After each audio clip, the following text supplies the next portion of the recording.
ആ മോളാണല്ലോ. ആ മോളെ, ഇവിടുത്തെ കാര്യങ്ങൾ എന്തെങ്കിലും അച്ഛൻ അറിയുന്നുണ്ടോ? എന്താ മോളെ? ഏട്ടന്റെ അമ്മയും പെങ്ങളും ഒക്കെ ഇവിടെ തകൃതിയായിട്ട് കല്യാണാലോചന നടത്തുക ജയേട്ടന് വേണ്ടിട്ട്. ഫോട്ടോസൊക്കെ കാണിച്ചു തുടങ്ങി. എന്തൊക്കെ സംഭവിച്ചാലും ജയേട്ടനെ കൊണ്ട് വേറെ കല്യാണം കഴിപ്പിക്കുന്ന ചാരു പറയുന്നത്. അതിനേക്കാളും വാശിയില്ല അവളുടെ അമ്മ. അങ്ങനെ എന്റെ മോനെ കൊണ്ട് വേറെ കല്യാണം കഴിക്കാന് അവള് വല്ലാതെ സമ്മർദ്ദം ചെലുത്തിയാലേ അവിടെ കഴുത്തിയാൻ കണ്ടിക്കും. എന്തായാലും ജയേട്ടൻ മനസമാധാനം ഇല്ലാതെ നടക്കുക. ഇനി അവള് കത്തി തീർന്നാലും ശരി, അവനവന്റെ തീരുമാനത്തിൽ ഉറച്ചു നിൽക്കാൻ പറ. അമ്മയ്ക്കും പെങ്ങന്മാർക്കും വേണ്ടിയാ അവൻ ഇത്രയും കാലം ജീവിച്ചത്.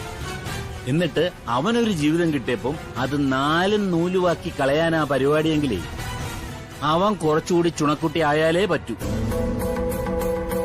ദീപേടത്തിയുടെ സങ്കടം കാണുമ്പോ വല്ലാത്ത വേദന തോന്നുക. എല്ലാരോടും സമാധാനമായിട്ട് ഇരിക്കാൻ പറ. ഒരു രക്ഷയില്ലെങ്കിലേ രാഗിണിയുടെ കൈയും കാലും കെട്ടി അവളെ ഞാൻ ഏതെങ്കിലും മെന്റൽ ഹോസ്പിറ്റലിൽ കൊണ്ടിടും. അല്ലെങ്കിൽ ഞാൻ നേരത്തെ പറഞ്ഞ പോലെ അവളെ ഞാൻ അങ്ങ് കൊല്ലും. ഇനിയിപ്പൊ മോക്ക് ജോലിയൊക്കെ കിട്ടി, അതുകൊണ്ട് ഞാൻ ജയിലിൽ പോയാലും അമ്മയ്ക്കും മോക്കും ഒക്കെ നല്ല സുഖമായിട്ട് ജീവിക്കാം. പ്രാരാബ്ദങ്ങളൊന്നും എനിക്കില്ല, അതുകൊണ്ടേ മനസമാധാനത്തോടെ എനിക്ക് ജയിലിൽ പോയി കിടക്കാം. അങ്ങനൊന്നും ചിന്തിക്കണ്ട അച്ഛാ. എല്ലാം നമുക്ക് നേരെയാവുമെന്ന് കരുതാം. നേരെ ആയില്ലെങ്കിൽ നേരെ ആക്കുമെന്നാ ഞാൻ പറഞ്ഞത്. ശരി മോളെ, നീ വെക്ക്, ഞാൻ വിളിച്ചോളാം. ശരി അച്ഛാ.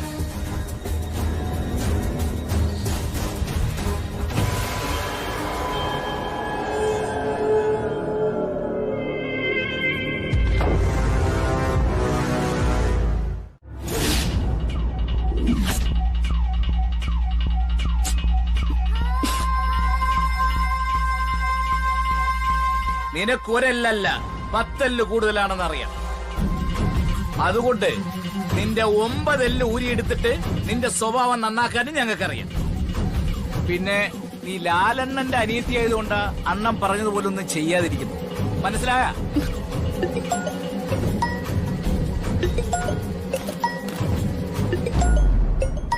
നിന്റെ അമ്മയാ വിളിക്കുന്നത്. ഈ വിളി ഞാൻ പ്രതീക്ഷിച്ചതാ. വരയം പുലിയായ നിന്റെ അമ്മയോട് നീ ഷോറൂമിലാണെന്ന് പറയണം. നിന്റെ അടുത്ത് ജയലാലുണ്ടെന്നും പറയണം. സംസാരിക്കുന്നതിനിടയിൽ ഒരു പതർച്ചയും കാണിക്കരുത്. ചിരിച്ചുകൊണ്ട് വേണം സംസാരിക്കാൻ. എനിക്കിപ്പൊ ചിരി വരൂല. ചിരി വരുന്നില്ലെങ്കിലേ ചിരി വരുത്താനും ഞങ്ങൾക്കറിയാം. വേണ്ട, ഞാൻ പറഞ്ഞോളാം. പറ.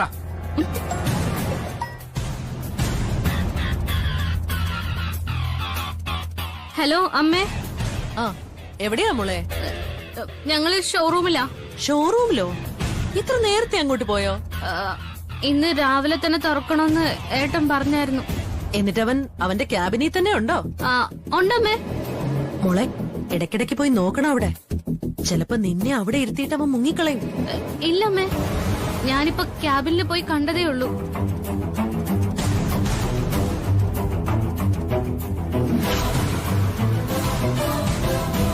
നീ ആ മൊബൈലും കൊണ്ടോ? എന്തിനാ? ഇതിനകത്ത് നിനക്ക് എത്ര കാമുകന്മാരുണ്ടെന്ന് നോക്കാൻ. എനിക്കങ്ങനെ കാമുകന്മാരൊന്നും ഇല്ല ചേട്ടാ. എന്നാലും നിന്റെ മൊബൈൽ ഞങ്ങളൊന്ന് പോസ്റ്റ്മോർട്ടം ചെയ്ത് നോക്കട്ടെ. ദേഷ്യം വരുന്നുണ്ടല്ലേ? ഇതാണ് ഞങ്ങളുടെ സ്റ്റൈല്. ഏതാ അടപ്പുറപ്പുള്ള വാതിലും തള്ളി തുറന്ന് ആൾക്കാരെ പൊക്കി ഇവിടെ കൊണ്ടുവരും. നേരത്തെ നിന്നെ കെട്ടാനായിട്ട് നടന്നു ഒരുത്തനുണ്ടല്ലോ, അവന്റെ തന്തപ്പടി ഇവിടെ കൊണ്ടുവന്ന് കെട്ടിയിട്ടു. എന്നിട്ടാണ് കാർത്തി തട്ടിക്കൊണ്ടുപോയ ദിയെ ഞാൻ മോചിപ്പിച്ചത്. അതുകൊണ്ട് ഇതൊക്കെ കഴിയുമ്പോ നീ നിന്റെ അമ്മയെ കാണുമല്ലോ. അവരോട് പറഞ്ഞേക്ക് അവരും ആ വീട്ടിൽ സുരക്ഷിതയല്ലെന്ന്.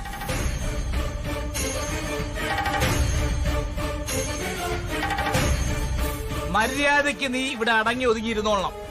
മനസ്സിലായല്ലോ?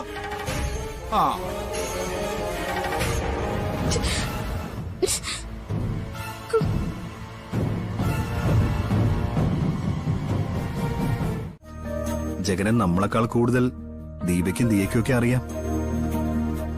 ഒരു സൗഹൃദമായിട്ടാണ് ദിയയും ജഗനും തമ്മിൽ ബന്ധം തുടങ്ങിയതെങ്കിലും അവര് തമ്മിലിപ്പോ ഒന്നിക്കാൻ പോലും സാധ്യതയുണ്ട്. മലയ്ക്ക് പോയി വന്ന ശേഷം ഗുണ്ടായിസൊക്കെ വിട്ട് നല്ലൊരു മനുഷ്യനായിട്ട് ജീവിക്കാനാണ് അയാൾ ആഗ്രഹിച്ചത്. പക്ഷെ ഇപ്പോ ഞങ്ങൾക്ക് വേണ്ടി തന്നെയാ പഴയ സ്വഭാവത്തിൽ ജീവിക്കുന്നത്. അയാളെ എനിക്കൊന്ന് കാണണം. കണ്ടിട്ട് അയാളോട് മനസ്സ് തുറന്ന് കുറച്ച് സംസാരിക്കാനുണ്ട്. നിങ്ങളുടെ രണ്ടുപേരുടെയും കാര്യം തന്നെ. ഇന്നിപ്പോ അയാൾ വിചാരിച്ചതുകൊണ്ട് നിങ്ങൾക്ക് രണ്ടുപേർക്ക് ഒരുമിച്ച് പുറത്തിറങ്ങാൻ പറ്റി. അതുപോലല്ലോ ഇനിയിപ്പോ എന്ന് നിങ്ങൾക്ക് ഒരുമിച്ച് ജീവിക്കണ്ടേ? അതിന് അമ്മയ്ക്കെതിരെ കൊട്ടേഷൻ കൊടുക്കൊന്നും പറ്റില്ലല്ലോ ഏട്ടാ. അതല്ലാതെ മറ്റെന്തെങ്കിലും മാർഗം നോക്കണം. അല്ല, ഇനിയിപ്പോ എന്താ പരിപാടി? പോകേണ്ടടുത്തൊക്കെ പോകണം. ഇനി എന്നിതുപോലെ കാണാൻ പറ്റുമെന്ന് അറിയില്ലല്ലോ.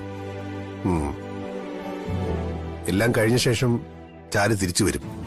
അവളിതൊക്കെ അമ്മയോട് പറയാതിരിക്കില്ല, ജഗൻ എത്ര ഭീഷണി ഒഴുക്കിയാലും.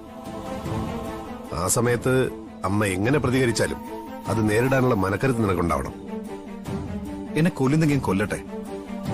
എന്നാലും ഇയാളെ കാണാൻ പറ്റാത്തോണ്ട് വല്ലാത്തൊരു ശ്വാസം മുട്ടലായിരുന്നു. ഇയാൾക്കും അങ്ങനെ തന്നെ. ഇപ്പൊ എന്തായാലും പിരിമുറുക്കമൊന്നും കുറഞ്ഞല്ലോ. നിന്നെ കൊല്ലുന്നതിന് പകരം അമ്മ അന്നത്തെ പോലെ നിന്റെ മുമ്പിൽ വെച്ച് തലവഴി മണ്ണെണ്ണ ഒഴിച്ചാലോ? മക്കള് അമ്മയെ തോൽപ്പിക്കുന്നത് ഒരിക്കലും ക്ഷമിക്കാത്ത അമ്മയാ. ഇനിയിപ്പോ എന്ത് ചെയ്യാൻ പറ്റും ഏട്ടാ? നിനക്ക് വേണ്ടി പെൺകുട്ടികൾ ആലോചിച്ചു തുടങ്ങിയതാ. ഈ സംഭവത്തോടുകൂടി അതിന് കുറച്ചുകൂടി ശക്തി കൂടാനാണ് സാധ്യത. എന്ന് കരുതി ദീപ ഭയക്കൊന്നും വേണ്ട. അമ്മ എത്ര കടന്ന് വാശി പിടിച്ചാലും ഇവൻ ദീപയെ മറന്നിട്ട് ഈ ഒരു കാര്യത്തിൽ അമ്മയ്ക്കൊപ്പം നിൽക്കത്തില്ല. ഇനിയിപ്പോ അമ്മ മണ്ണെണ്ണ ഒഴിച്ച് തീ കൊളുത്താൻ ശ്രമിച്ചാലും ഇവൻ അങ്ങനെ ഒരു സാഹസത്തിന് മുതിരില്ല. ആർക്കും പരിക്കില്ലാതെ ഇത് അവസാനിപ്പിക്കണമെന്ന് എന്റെ ആഗ്രഹം. അതിന് കഴിയൊന്നും തോന്നില്ലടാ. ആർക്കെങ്കിലുമൊക്കെ പരിക്ക് പറ്റാനുള്ള സാധ്യത കൂടുതലാണ്. എന്താ ഏട്ടാ നമ്മുടെ അമ്മ മാത്രം ഇങ്ങനെ ആയിപ്പോയത്? ലക്ഷ്യത്തിൽ ഒരാളൊക്കെ ഇതുപോലെ ഉണ്ടാവുള്ളടാ. അതുപോലൊരു അമ്മയുടെ മക്കളായി ജനിക്കാനാണ് നമുക്ക് യോഗം. അപ്പൊ നമ്മളൊക്കെ ഇതൊക്കെ അനുഭവിച്ചല്ലേ പറ്റൂ. സാധാരണ മക്കളെയും മരുമക്കളെയും കൊണ്ടാണ് അമ്മമാർ അനുഭവിക്കുന്നത്. ഇവിടെ നേരെ തിരിച്ചായിപ്പോയി. പിന്നൊരു കാര്യമുണ്ട് കേട്ടോ, രണ്ടുപേരും കൂടി ഒത്തുപോകുന്ന കുടുംബങ്ങൾ വളരെ കുറവാ. കുറച്ച് സമയമേ ഉള്ളൂ. അതുകൊണ്ടാണ് ഞങ്ങൾ ഏട്ടന്റെ വീട്ടിലേക്ക് വരാതിരുന്നത്. അതുകൊണ്ടാണ് അങ്ങോട്ട് വരണമെന്ന് ഞാൻ നിർബന്ധിക്കാതിരുന്നത്. പൂജ പ്രത്യേക അന്വേഷണം പറഞ്ഞിട്ടുണ്ട്. അല്ല, അവര് വീണ്ടും ഒന്നിച്ചോ? അതറിയില്ല അച്ഛാ. നിങ്ങളെ അവര് കണ്ടായിരുന്നു? ഞങ്ങള് മുഖം കൊടുത്തില്ല. ഒരു കാര്യം ഉറപ്പാ, ജയലാലിന്റെ അമ്മ അറിഞ്ഞുകൊണ്ട് അവർക്ക് ഇങ്ങനെ ചുറ്റിയടിക്കാൻ പറ്റില്ല. പെങ്ങള് കൂടെ ഉണ്ടല്ലോ. എന്തായാലും അവളെ വെട്ടിച്ചായിരിക്കും വന്നിരിക്കുന്നത്. ജയലാലിന്റെ ഫോൺ പോലും കൈകാര്യം ചെയ്തുകൊണ്ടിരിക്കുന്നത് അയാളുടെ പെങ്ങള് ചാരുവാണെന്നാ കാർത്തി എന്നോട് പറഞ്ഞത്. ഇവള് പറഞ്ഞതാ ലാലിന്റെ അമ്മയെ വിളിച്ച് എല്ലാം പറയാന്ന്. അത് വേണ്ട മോളെ. അച്ഛനെ തള്ളിക്കളഞ്ഞ പെമ്മക്കള് തന്നെ രണ്ടാളും. എങ്കിലും മക്കളായി പോയതുകൊണ്ട് അവരുടെ ഭാവിക്ക് ഒരു കോട്ടവും തട്ടരുതെന്ന് എനിക്ക് ആഗ്രഹമുണ്ട്. പ്രത്യേകിച്ച് ദീപയുടെ കാര്യത്തില്. ഇളയവൾക്ക് എന്ത് സംഭവിച്ചാലും എനിക്ക് ഒരു മണ്ണാങ്കട്ടയില്ല. കാരണം അവളുടെ കുഴി അവള് തന്നെ തോണ്ടിക്കൊണ്ടിരിക്കുക. അതുകൊണ്ട് നാളെ മൂത്തവള് കാണിച്ചതിനേക്കാൾ വലിയ പേരുദോഷം അവള് കേൾപ്പിച്ചാലും വലിയ അത്ഭുതമൊന്നുമില്ല. പിന്നെ ദീപയെക്കുറിച്ച് മോള് കേട്ടതൊക്കെ അത്ര ശരിയായ കാര്യങ്ങളൊന്നുമല്ല. അതിന് പിന്നെ പ്രവർത്തിച്ചത് കാർത്തിയും ഇപ്പൊ ദീപ സ്നേഹിക്കുന്ന രചനയൊക്കെയാണ്. അവരാണ് അവളെ ട്രാപ്പിലാക്കിയതെന്ന് അവര് സമ്മതിച്ചിട്ടുമുണ്ട്. അതുകൊണ്ട് അവളെ പിന്നെ ക്രൂശിക്കുന്നത് ശരിയല്ല മോള്. അത് തന്നെ അച്ഛാ ഞാനും ഉള്ളോട് പറഞ്ഞത്. എനിക്ക് അച്ഛന്റെ മൂത്ത മോളോട് വലിയ ദേഷ്യമൊന്നുമില്ല. എന്റെ പക എത്രയും അവരോടാ. അച്ഛനുള്ളതുപോലെ തന്നെ അച്ഛന്റെ ഭാര്യയോട്. അവരെ കരയിക്കാൻ ഒരു അവസരം കിട്ടിയാ അത് മുതലാക്കണമെന്ന് തന്നെയാ എന്റെ ആഗ്രഹം. എനിക്കും ആഗ്രഹമുണ്ട് മോളെ. പക്ഷെ ഇവിടെ അതിനുവേണ്ടി നമ്മൾ ദീപയെ തെരഞ്ഞെടുത്ത ഭാഗ്യത്തെക്കാൾ കൂടുതൽ കരയേണ്ടി വരുന്നത് എന്റെ മോൾക്കായിരിക്കും.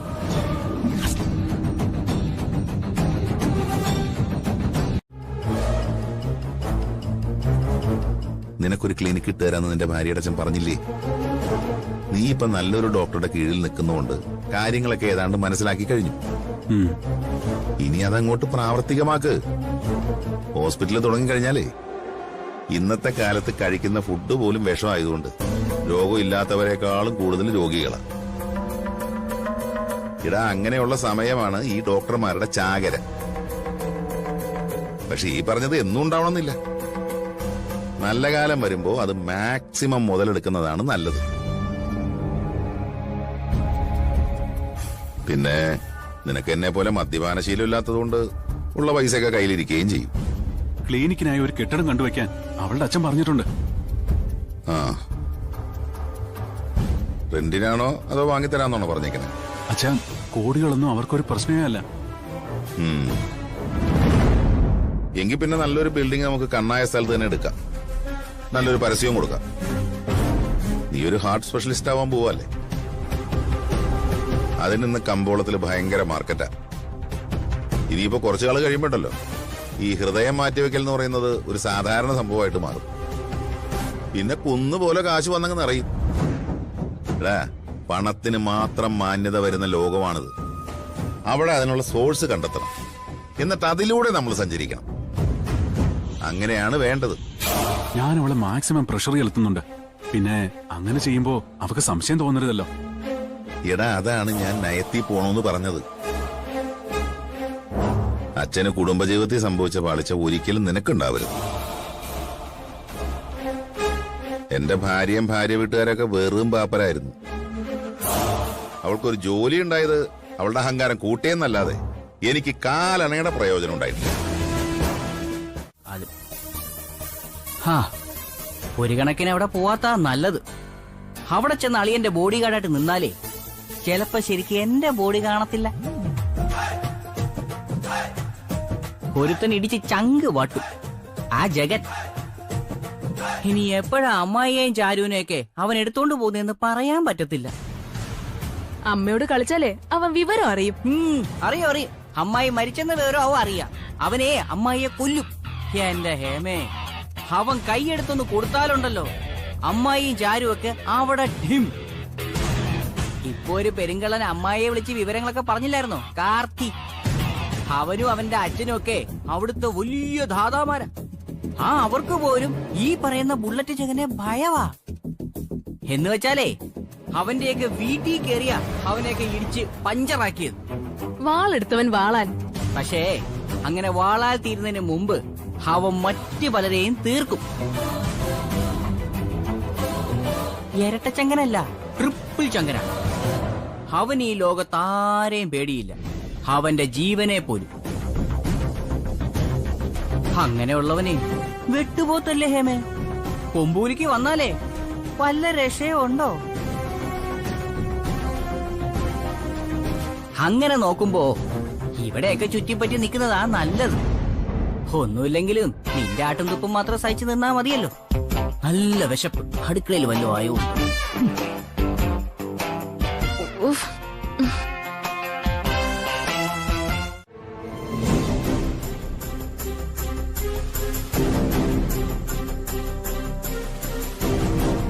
വെളിച്ചപ്പാട് വന്നു. ആരോ എല്ലാം ചോർത്തിട്ട് അവരെ അറിയിച്ചു. എന്റെ അമ്മയുടെ കാര്യം ഞാൻ പറഞ്ഞത്. പിന്നെ സമയത്ര ആയല്ലോ, പോയേണ്ട സ്ഥലത്തൊക്കെ ജയിലാലും ഭാര്യയും കൂടെ പോയി കാണും. എടി, നിന്നെ ഇപ്പൊ ഇവിടെ നിന്ന് വിടുന്നെന്ന് കരുതി സന്തോഷിക്കൊന്നും വേണ്ട. നിന്റെ സ്വഭാവം മാറിയില്ലെങ്കിൽ നീ ഇടയ്ക്കിടയ്ക്ക് ഇവിടെ വരേണ്ടി വരും. ചിലപ്പോ അമ്മയും മോളും ഒരുമിച്ചായിരിക്കും ഇനി വരുന്നത്.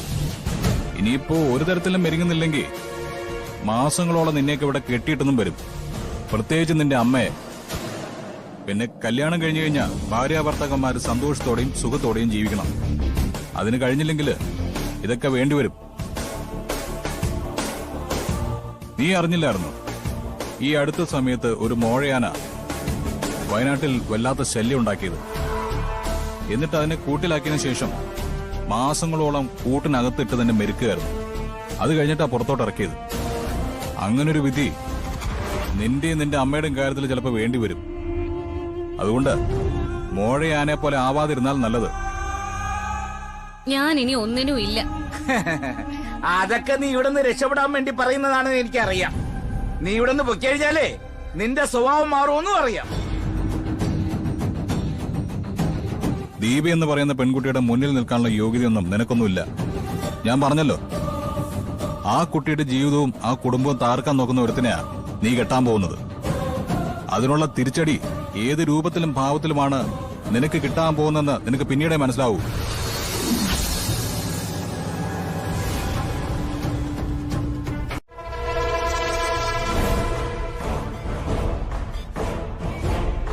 അമ്മേ അമ്മേ മോളെ മോക്ക് കുഴപ്പമൊന്നും പറ്റിയില്ലല്ലോ? കുഴപ്പമൊന്നും പറ്റിയില്ല അമ്മേ. അവനങ്ങനെ പെൺകുട്ടികളെ ഉപദ്രവിക്കുന്ന ആളൊന്നും അല്ല. എന്നാലും അവനൊരു ഗുണ്ടയല്ലേ മോളെ? ഗുണ്ടേന്നൊന്നും പറഞ്ഞൂടാ. എന്തും ചെയ്യാൻ മടിയില്ലാത്തവനാ. കൊല്ലുന്നു പറഞ്ഞാ കൊല്ലും. അവളുമാരുടെ ഒക്കെ ബലം അവനാ. അവനെ മുൻനിർത്തിയിട്ട് ഒന്നിക്കാവുന്നായിരിക്കും ഭാഗ്യലക്ഷ്മിയുടെയും മക്കളുടെ ഒക്കെ വിചാരം. അത് നടക്കാൻ പോകുന്നില്ല. അവൾക്ക് അടിയും കൊടുത്താ ഞാൻ ഷോറൂമിൽ നിന്ന് പറഞ്ഞു വിട്ടത്. അങ്ങനെ അവളുടെ കരണത്തടിച്ചിട്ട് കാര്യമില്ല അമ്മേ. അവളുടെ ചങ്കിന് അടി കിട്ടേണ്ടത്. അതിന് ജയേട്ടൻ രണ്ടാമതൊരു കല്യാണം കഴിച്ചേ പറ്റൂ. അത് ഞാൻ തീരുമാനിച്ചു കഴിഞ്ഞല്ലോ. പക്ഷേ പറ്റിയൊരു പെൺകുട്ടിയെ ഇതുവരെ കണ്ടെത്തിയിട്ടില്ല. കാര്യങ്ങൾ ഇത്രത്തോളം ആയ സ്ഥിതിക്ക് ഒരു ഗുണ്ടയുടെ ഭീഷണിയൊന്നും ഞാൻ മുഖവിലേക്ക് എടുത്തിട്ടില്ല. അവന്റെ ഈ നാട്ടിലെ പ്രധാന ശത്രുവാ എന്നെ കെട്ടാൻ പോകുന്ന കാർത്തിയും അവന്റെ അച്ഛനും. ഒരവസരം കിട്ടിയാ അവരവനെ തീർത്തോളും. അതുകൊണ്ട് ഏട്ടന്റെ കല്യാണ ആലോചനയായിട്ട് നമുക്ക് മുന്നോട്ട് പോവാം. ഏട്ടന് ചേരുന്ന ഒരു പെൺകുട്ടിയെ ഞാൻ കണ്ടെത്തിയിട്ടുണ്ട്. ആരാ മോളേത്? ആളെ നേരിട്ട് കാണാം ഇപ്പൊ തന്നെ. ആളെ കണ്ടതുകൊണ്ട് മാത്രം കാര്യമില്ല മോളെ. ആദ്യം ജാതകം നോക്കണം. രണ്ടാം കേട്ടാ അമ്മേ. അതുകൊണ്ട് ഇനി ഒരുപാട് പൊരുത്തങ്ങളൊന്നും നോക്കേണ്ട കാര്യമൊന്നുമില്ല. അത്യാവശ്യം കൊള്ളാവുന്ന ബന്ധമാണെങ്കിൽ നമുക്കതങ്ങ് നടത്താം. മോൾ ഒരാളെ ചൂണ്ടിക്കാണിക്കുവാണെങ്കിൽ അത് മോശം വരത്തില്ല. ഞാൻ എന്റെ ഏട്ടന് പറ്റിയ ഒരു പെൺകുട്ടിയെ തന്നെയാ കണ്ടെത്തിയിരിക്കുന്നത്. ആരും കുറ്റം പറയാത്ത ഒരു പെൺകുട്ടിയെ. കാര്യങ്ങൾ ഇത്രത്തോളം ആയ സ്ഥിതിക്ക് ഇനി ഏട്ടൻ ആ ദീപയായിട്ട് ചുറ്റിക്കറങ്ങാൻ പാടില്ല. അവൾക്ക് ഇന്നുണ്ടായ സന്തോഷവും നമുക്കുണ്ടായ നിരാശയും എന്റെ ഏട്ടന്റെ കല്യാണത്തോടെ തീരണം. അവൾ ഇപ്പോഴും താലിയും കഴുത്തിലിട്ടോണ്ട് നടക്കുവോ? നടക്കട്ടെ. അവൾ ആ താലിയെ മാത്രം സ്നേഹിച്ച് അവളുടെ വൃത്തികെട്ട ജീവിതം ജീവിച്ചു തീർക്കട്ടെ. ജയേട്ടനെ എതിർക്കുമായിരിക്കും. എങ്കിലും അമ്മ പിടിച്ച പിടിയാലെ നിൽക്കണം. അന്ന് മണ്ണെണ്ണ ഒഴിച്ച് മരിക്കാൻ പോയതുപോലെ ഇനിയും ചിലപ്പോ പലതും വേണ്ടിവരും ഈ കല്യാണം നടത്താൻ. എന്നാലും കുഴപ്പമില്ല. ഏട്ടൻ കെട്ടിയ താലിയുമായിട്ട് അവളുടെ മുന്നിലൂടെ വേറൊരുത്തി നടക്കണോ അമ്മേ? അമ്മ വാ. ജയേട്ടന് രണ്ടാമത് കല്യാണം കഴിപ്പിക്കാൻ അച്ഛന്റെ ആദ്യ ഭാര്യയും മോളും കൂടി ഒരു പെൺകുട്ടിയെ കണ്ടെത്തിയിട്ടുണ്ട്. ആരാ അവള്? അച്ഛൻ അറിയുന്ന ആള് തന്നെയാ. അതാരാ? അച്ഛന്റെ മോള്. നീയോ? മോൾ എന്തൊക്കെയായി പറയുന്നേ? അതെച്ചാ, ആ പെണ്ണ് വേറെ ആരുമല്ല, ഞാൻ തന്നെയാ. മോളോ? ഇടി അതെങ്ങനെ ശരിയാകും? അതെ, ഞാൻ അച്ഛന്റെ മോളാണെന്ന് ഇവിടെ ആർക്കും അറിയില്ലല്ലോ. അവര് നോക്കിയപ്പോ ഞാൻ ഇവിടുത്തെ സൂപ്പർവൈസറാണ്. ഇവിടെ എല്ലാവർക്കും എന്നെ ഇഷ്ടമാണ്, പ്രത്യേകിച്ച് ചാരുവിന്. ആദ്യം വരുമ്പോ കുറച്ച് സ്ട്രിക്റ്റ് ആയിരുന്നെങ്കിലും ഞാൻ എന്റെ പെരുമാറ്റം കൊണ്ട് അവളെ കയ്യിലെടുത്തായിരുന്നു. അതിപ്പോ പാരയായിരുന്ന തോന്നുന്നേ. എന്താ അവളുമാരിപ്പോ പറയുന്നത്? എന്നെയാണ് കല്യാണ പെണ്ണായി സെലക്ട് ചെയ്തിരിക്കുന്നതെന്ന് ജേട്ടനോട് പറഞ്ഞു ജേട്ടന്റെ അമ്മ. എന്നിട്ടെന്താ, എന്നെ ജോലിക്ക് വെച്ചത് അബദ്ധമായെന്ന് ജേട്ടന് തോന്നി. ഇതൊരു വലിയ തലവേദനയായല്ലോ. അച്ഛൻ പേടിക്കണ്ട, എന്നെയല്ലേ ആലോചിച്ചത്, അതുകൊണ്ട് കുഴപ്പമില്ല. വേറെ ഏതെങ്കിലും പെൺകുട്ടികളായിരുന്നെങ്കിൽ പേടിക്കേണ്ടി വന്നേനെ. മോള് സൂക്ഷിച്ചും കണ്ടുമൊക്കെ കാര്യങ്ങൾ മുന്നോട്ട് നീക്കണേ. അതൊന്നും എന്നോട് പറയണ്ട അച്ഛാ. ജേട്ടന്റെ സ്വന്തം ഭാര്യ എനിക്കൊപ്പമാ താമസിക്കുന്നേ. ചേട്ടത്തിക്കും രജനിക്കും പറഞ്ഞു ചിരിക്കാൻ ഒരു കാര്യമായി. ഇതിനെ അങ്ങനെ കണ്ടാ മതി അച്ഛാ. ഞാൻ പിന്നെ ഇങ്ങനൊരു വിവരം അറിഞ്ഞപ്പോ അച്ഛനോട് വിളിച്ചു പറഞ്ഞേ ഉള്ളൂ. ശരി അച്ഛാ, എനിക്ക് കുറച്ച് ജോലിയുണ്ട്, ഞാൻ വെക്കുവാണേ. ശരി മോളെ. ശരി.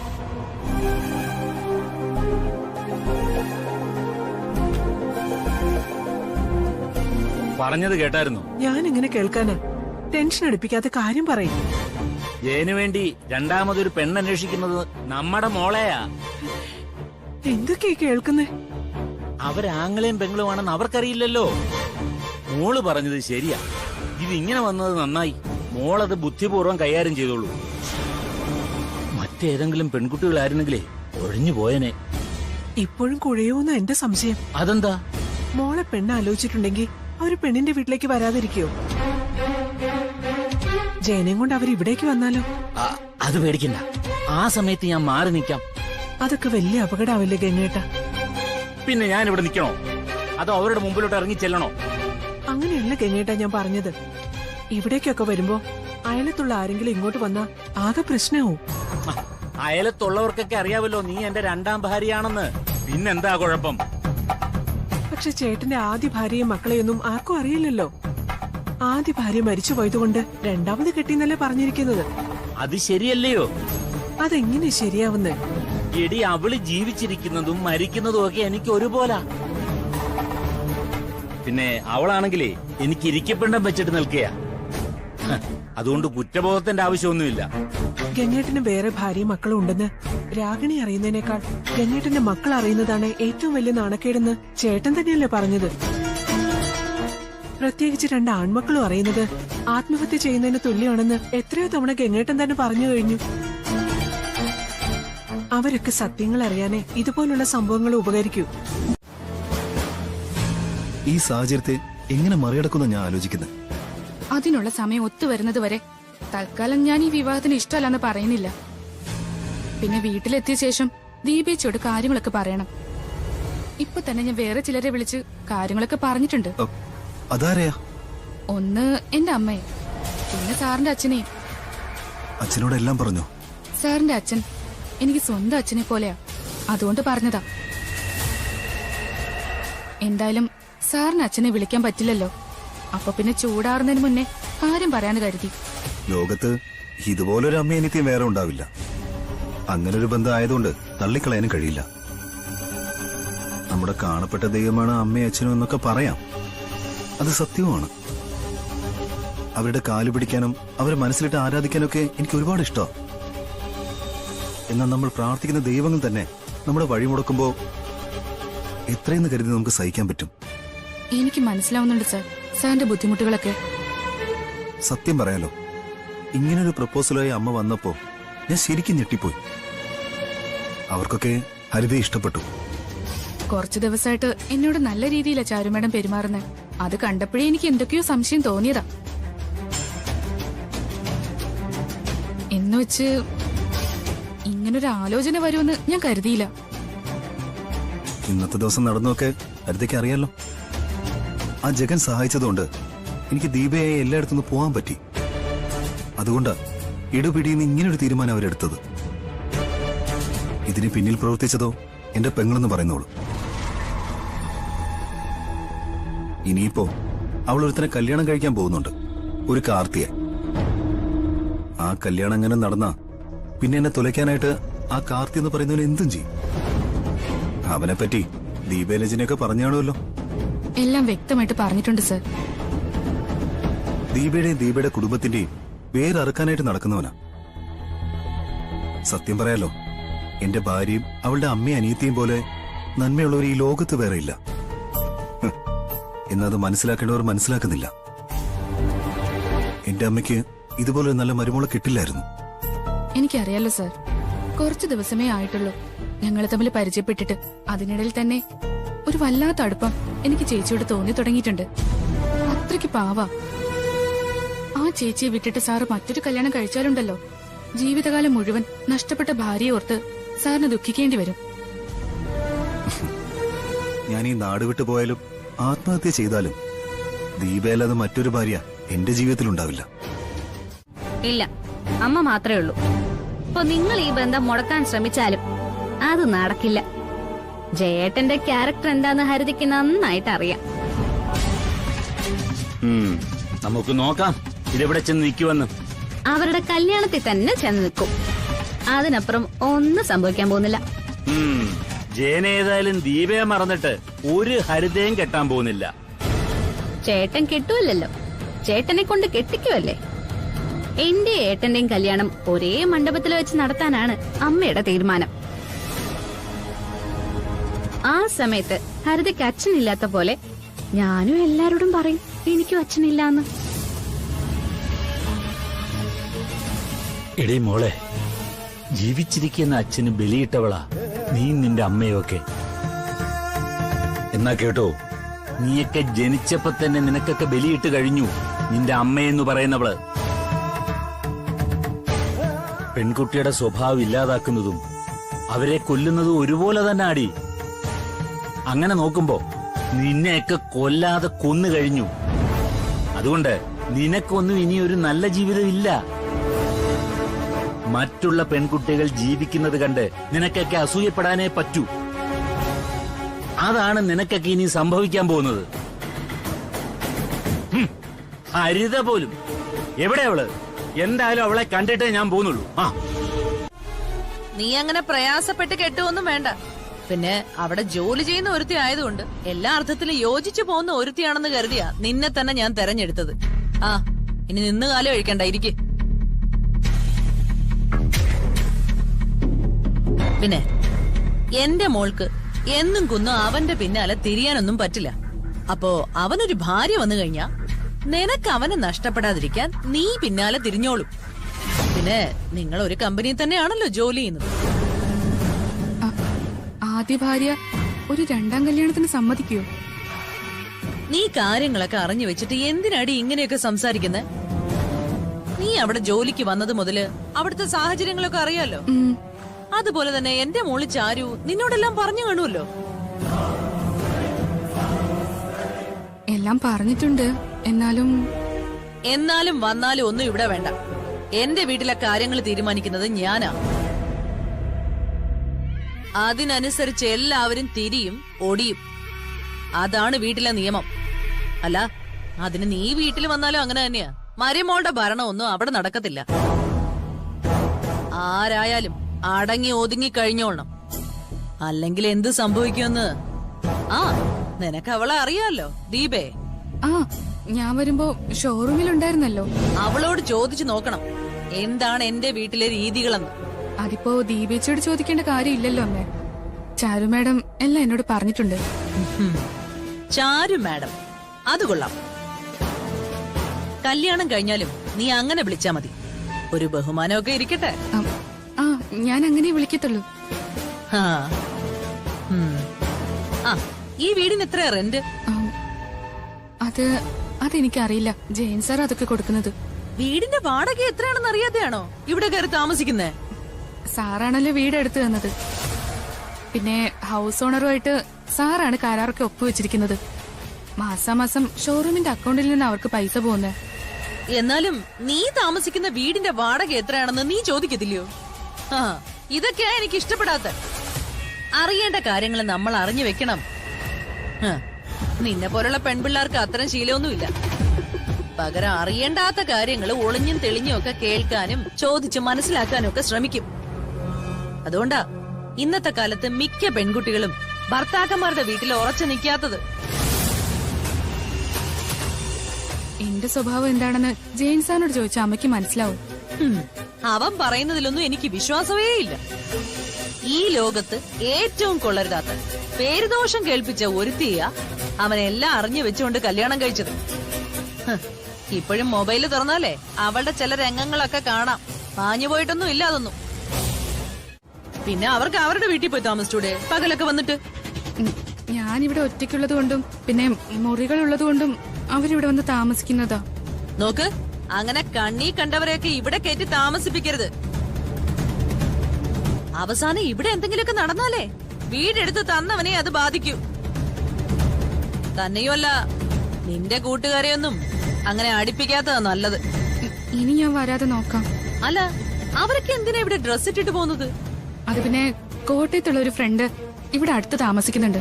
അവൾ ഇടയ്ക്കിടയ്ക്ക് ഇവിടെ വന്ന് നിൽക്കാന്ന് പറഞ്ഞിട്ടുണ്ട്. അവളാണ് ഡ്രസ് ഇവിടെ ഇട്ടേച്ച് പോയിരിക്കുന്നത്. എന്തൊക്കെയോ കള്ളത്തരങ്ങളുണ്ടല്ലോ. ഒന്നുമില്ല മാഡം. ഈ ചായ ഉള്ളോ? അത് മാഡം അല്ലേ പറയേണ്ടത്. കൊള്ളില്ല, ഒരു കാശിനും കൊള്ളില്ല. ചായക്കകത്ത് എന്തിനാടി ഇത്രയും വെള്ളം ഒഴിച്ചത്? ഞാനധികം പാൽ ഉപയോഗിക്കാറില്ല. നീ ഉപയോഗിക്കില്ല എന്ന് കരുതി ഞാനും ഉപയോഗിക്കരുതോ? എടി, എനിക്ക് പാൽ ചായ ഇഷ്ടം, അല്ലാതെ പച്ചവെള്ളം അല്ല. ഞാൻ മാറ്റിത്തരാം. ഇനി മാറ്റാനും പിടിക്കാനൊന്നും നിക്കണ്ട. ഇതുകൊണ്ടൊന്നുമേ ഞാൻ ഇവിടുത്തെ വരവ് അവസാനിപ്പിക്കില്ല. ഇടയ്ക്കൊക്കെ വരും. അപ്പോഴും ഇത് ആവർത്തിച്ചാ എന്താ സംഭവിക്കുന്നതെന്ന് അറിയാലോ? ഈ ചായ നിന്റെ മോന്തയ്ക്ക് വീഴും. അതുകൊണ്ട് അധികം ആറ്റാതെ നീ കൊണ്ടു തരണം. എങ്കിലേ മുഖത്ത് വീണാലേ പൊള്ളത്തുള്ളൂ.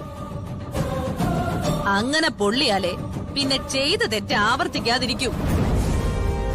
പൊള്ളിയ പാടുണ്ടെങ്കിലേ അത് കാണുമ്പോഴെങ്കിലും ചായക്ക് പാല് കൂട്ടിയിടാൻ നിനക്ക് തോന്നും. ഇനി തെറ്റ് ആവർത്തിക്കില്ല ഞാൻ. അയ്യോ, ആവർത്തിച്ചോ? അപ്പോഴീ പറഞ്ഞതൊക്കെ നടക്കൂന്നാ ഞാൻ പറഞ്ഞത്. ഇവരുടെ കൂടെ എന്റെ അച്ഛൻ ഇത്രയും കാലം എങ്ങനെ പിടിച്ചു നിന്നോ എന്തോ. നീ ഇപ്പൊ മനസ്സിൽ എന്തോ എന്നെ വിളിച്ചില്ലേ? അത് വേണമെങ്കിലേ നിനക്ക് ഒച്ചത്തി പറയാം. അപ്പൊ എനിക്ക് കൂടെ കേക്കാലോ. ഞാനൊന്നും പറഞ്ഞില്ലല്ലോ മാഡം. എടി, നിന്റെ പ്രായത്തിലുള്ള പെൺകുട്ടികളെ പറ്റിയൊക്കെ എനിക്ക് അറിയാൻ കൊച്ചേ. ഞാൻ ഈ പ്രായമൊക്കെ കടന്നല്ലേ വന്നേ. നീ ജയന്റെ ഭാര്യയായി കഴിഞ്ഞ ആ ഷോറൂം നിന്റെയും കൂടിയാ. എന്ന് വെച്ചാ നിന്റെ ഉത്തരവാദിത്വം കൂടുന്നതിനോടൊപ്പം തന്നെ നിന്റെ പദവിയും കൂടുകയാണെന്ന്. അമ്മ മാത്രമുള്ള നീ വലിയ സ്ത്രീധനം ഒന്നും തരില്ലാന്ന് എനിക്കറിയാം. എന്നിട്ടും ഇത്രയും വലിയൊരു മഹാഭാഗ്യം നിന്നെ തേടി വരുമ്പോ അതിന്റെ ഒരു വിനയവും നന്ദിയും ഒക്കെ നിന്റെ ഭാഗത്തുനിന്ന് ഉണ്ടാവണം. മനസ്സിലായോ ഞാൻ പറഞ്ഞത്? ഇവിടെ ആരൊക്കെയോ വന്നു പോകുന്നുള്ള കാര്യം ഉറപ്പാ. നീ പറഞ്ഞത് പൂർണ്ണമായിട്ട് ഞാൻ വിഴുങ്ങിയെന്നൊന്നും നീ കരുതണ്ട. എന്നെ പറ്റിച്ചു എന്നൊരു അഹങ്കാരവും നിനക്ക് വേണ്ട. എന്ന് വെച്ചാ ഞാൻ പോയതിനു ശേഷം എന്നെ പറ്റിച്ചെന്നും പറഞ്ഞ് ചിരിക്കണ്ടാന്ന്. മനസ്സിലായോ?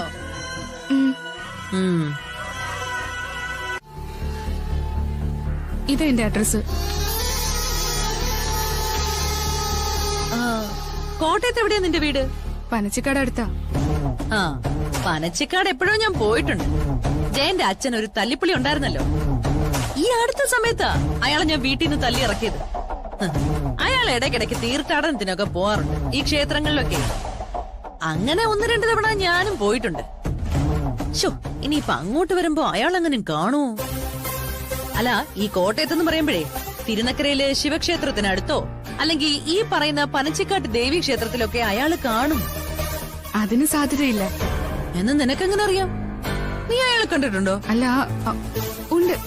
എപ്പോ? ഇടയ്ക്ക് ഷോറൂമിൽ വന്നായിരുന്നല്ലോ. ഓ, അത് ശരി. ഇനി അയാൾ അവിടെ വന്നാലുണ്ടല്ലോ അപ്പോഴെന്നെ വിവരം അറിയിക്കണം. അല്ല, ചാരു എന്നോടത് പറയും. എങ്കിലും നീ നിന്റെ കടമ ചെയ്തിരിക്കണം. ഞാൻ പറഞ്ഞല്ലോ, ഇനി ജയനെ നീ വേണം നോക്കാൻ. ചാരു കാർത്തി എന്ന് പറയുന്ന ഒരു കോടീശ്വരനെ കല്യാണം കഴിക്കാൻ പോവാ. അതുകൊണ്ട് ഇനിയിപ്പോ അവൾക്ക് ഷോറൂമിൽ മാത്രം ഇങ്ങനെ ശ്രദ്ധിച്ചു നിൽക്കാൻ പറ്റില്ല. ഞങ്ങൾക്ക് 2 ആൾക്കും കല്യാണം വിളിക്കാൻ പോണം. കല്യാണത്തിന് വേണ്ട ഒരുക്കങ്ങളൊക്കെ ചെയ്യണം. ഡ്രസ്സും സ്വർണവും ഒക്കെ എടുക്കണം. അതുകൊണ്ടാ ഞാൻ പറഞ്ഞത് ഷോറൂമിൽ നിന്റെ ശ്രദ്ധ വേണോന്ന്. എന്തെങ്കിലും കാരണവശാ നിന്റെ കണ്ണ് വെട്ടിച്ചിട്ട് എനിക്കിഷ്ടപ്പെടാത്ത പ്രവൃത്തികൾ വല്ലതും അവൻ ചെയ്താ അതിന്റെ ഫലം അനുഭവിക്കേണ്ടി വരുന്നത് നീയായിരിക്കും. പിന്നെ നിന്റെ കാരണത്തായിരിക്കും പാട് കാണുന്നത്. ഞാനെല്ലാം ശ്രദ്ധിച്ചോളാം മാഡം. ഈ മാഡം എന്നുള്ള വിളിയുണ്ടല്ലോ, കല്യാണം കഴിഞ്ഞാലും മാറ്റണ്ട കേട്ടോ. അത് ഓർമ്മയുണ്ടല്ലോ ഞാൻ പറഞ്ഞത്? ഉണ്ട്. പിന്നെ ഈ പുറത്തുള്ള കൂട്ടുകാരെ ഒന്നും അകത്ത് വിളിച്ച് കേറ്റണ്ട, പ്രത്യേകിച്ചും പെമ്പിള്ളരെ. ഇപ്പോഴത്തെ ആമ്പിള്ളരും പെമ്പിള്ളരും ഒക്കെ ഒരുപോലെയാ. രണ്ടിനെയും പേടിക്കണം. എനിക്കങ്ങനെ ആൺസുഹൃത്തുക്കളൊന്നുമില്ല. അയ്യോ, അതൊരു പോരായ്മയാണെങ്കിലേ ഇനി ആൺസുഹൃത്തുക്കളെയും കൂടെ വിളിക്കിങ്ങോട്ട്. ആൺസുഹൃത്തുക്കളില്ല പോലും. ജയം മാത്രം മതി ഇനി സുഹൃത്തായിട്ട്. കല്യാണം കഴിഞ്ഞാലേ അവൻ പിന്നെ എല്ലാ അർത്ഥത്തിലും നിന്റെ സുഹൃത്ത് തന്നെ ആയിരിക്കും. മനസ്സിലായല്ലോ? മനസ്സിലായി. പിന്നെ എല്ലാ ദിവസവും വൈകുന്നേരം ഷോറൂമിൽ നിന്ന് പോരുന്നതിന് മുമ്പ് നീ എന്നെ വിളിക്കണം. എന്നിട്ട് അന്ന് അവിടെ നടന്ന കാര്യങ്ങളൊക്കെ വള്ളി പുള്ളി വിടാതെ എന്നോട് പറയണം. കേട്ടല്ലോ?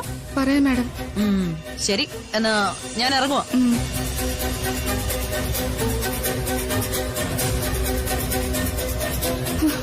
അയ്യോ,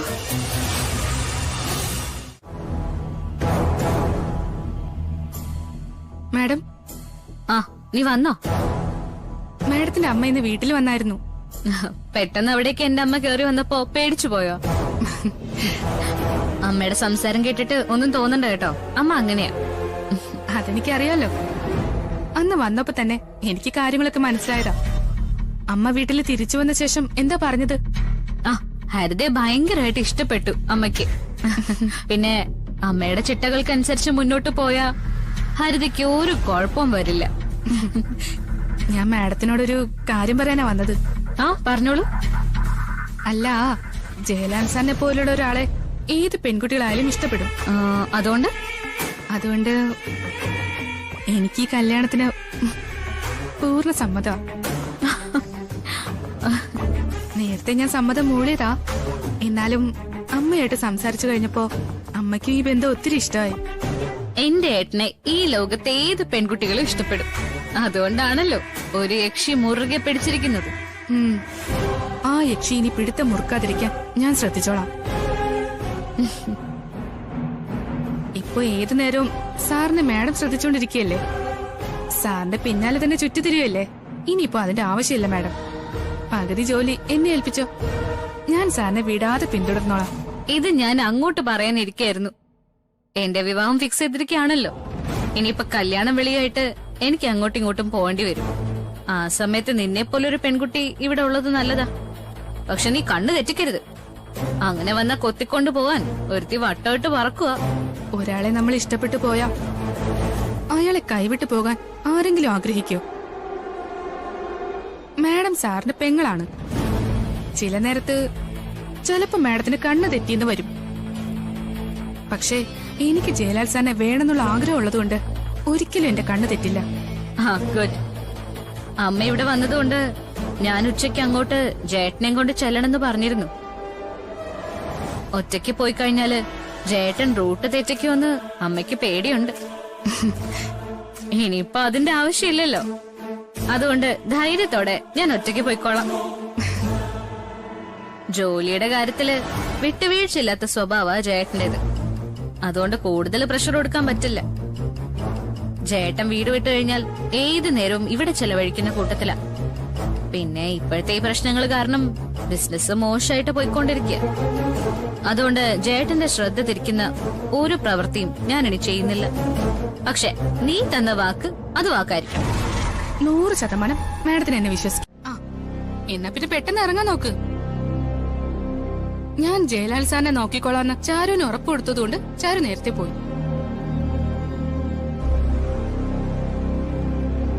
ഇന്നാണെങ്കിൽ എനിക്ക് വൈകുന്നേരത്തെ ട്രെയിനില് വീട്ടിലോട്ട് പോണം. നിങ്ങൾക്ക് താമസിക്കാനുള്ള വീട് ജയലാൽ സാർ റെഡിയാക്കിയിട്ടുണ്ട്. ഇത്ര പെട്ടെന്ന് റെഡിയാക്കിയോ? പിന്നെ ഭാര്യയ്ക്കൊരു ആവശ്യം വന്നാ രണ്ടും കൽപ്പിച്ച് സാർ ഇറങ്ങത്തില്ലേ? ലാലേട്ടന് ഒരുപാട് പരിചയമുള്ള സ്ഥലം. ഒരു ഫോൺ കോളിന്റെ ആവശ്യമുള്ളൂ. ഒരു ചെറിയ വീടൊക്കെ സംഘടിപ്പിക്കാൻ. അത്യാവശ്യ സൗകര്യമൊക്കെ ഉള്ള വീടാണെന്നാ സാറ് പറഞ്ഞത്. ലാലേട്ടനോട് എന്താ ഹരിത പറഞ്ഞത്? ഞാനൊരു വലിയ നാടകം കളിക്കാൻ പോവാണെന്നൊക്കെയാ പറഞ്ഞത്. അത് വെറും പറച്ചിലൊന്നുമല്ല, ഞാൻ തുടങ്ങി കഴിഞ്ഞു. ഇന്നു മുതൽ ദീപേച്ചി എന്റെ ശത്രുവാ. ലാലേട്ടനെ ഒരു കാരണവശാലും ദീപേച്ചി തട്ടിയെടുക്കാൻ ഞാൻ സമ്മതിക്കില്ല. ആ രീതിയിലൊക്കെയാണ് ഞാൻ ചാരുവിനോട് സംസാരിച്ചത്. ഇനിയിപ്പോ ലാലേട്ടന്റെ വീട്ടിലുള്ള ചേച്ചിയുടെ അമ്മായി അമ്മയോട് മകള് പോയി എല്ലാം പറയും. പിന്നെ അവർക്ക് ഞാൻ വാക്കുകൊടുത്താണല്ലോ ലാലേട്ടനെ നോക്കിക്കൊള്ളാന്ന്. പിന്നെ വേറൊരു കാര്യം, രണ്ടാളും കൂടെ കാണുമ്പോ ആ ആവശ്യത്തിനെ വെറുതെ എല്ലാം കോളാക്കി കളയരുത്. ഒരു കാരണവശാലും നിങ്ങൾ രണ്ടുപേരും ഒരുമിച്ച് പോകുന്നത് മറ്റാരും കാണരുതെന്നാ ഞാൻ പറഞ്ഞത്. അത് ഞാനും പലവട്ടം പറഞ്ഞു കഴിഞ്ഞു. ലാലേട്ടന് ഇതൊക്കെ അറിയാലോ അല്ലേ? എത്ര അറിഞ്ഞാലും നിങ്ങൾ തമ്മിൽ കാണുമ്പോ, അല്ല ഈ കാണാതിരുന്ന് കാണുന്നതായോണ്ടേ ചിലപ്പോ സാഹചര്യത്തെ പറ്റിയൊന്നും ഓർക്കത്തില്ല. അതൊന്നും വേണ്ട കേട്ടോ.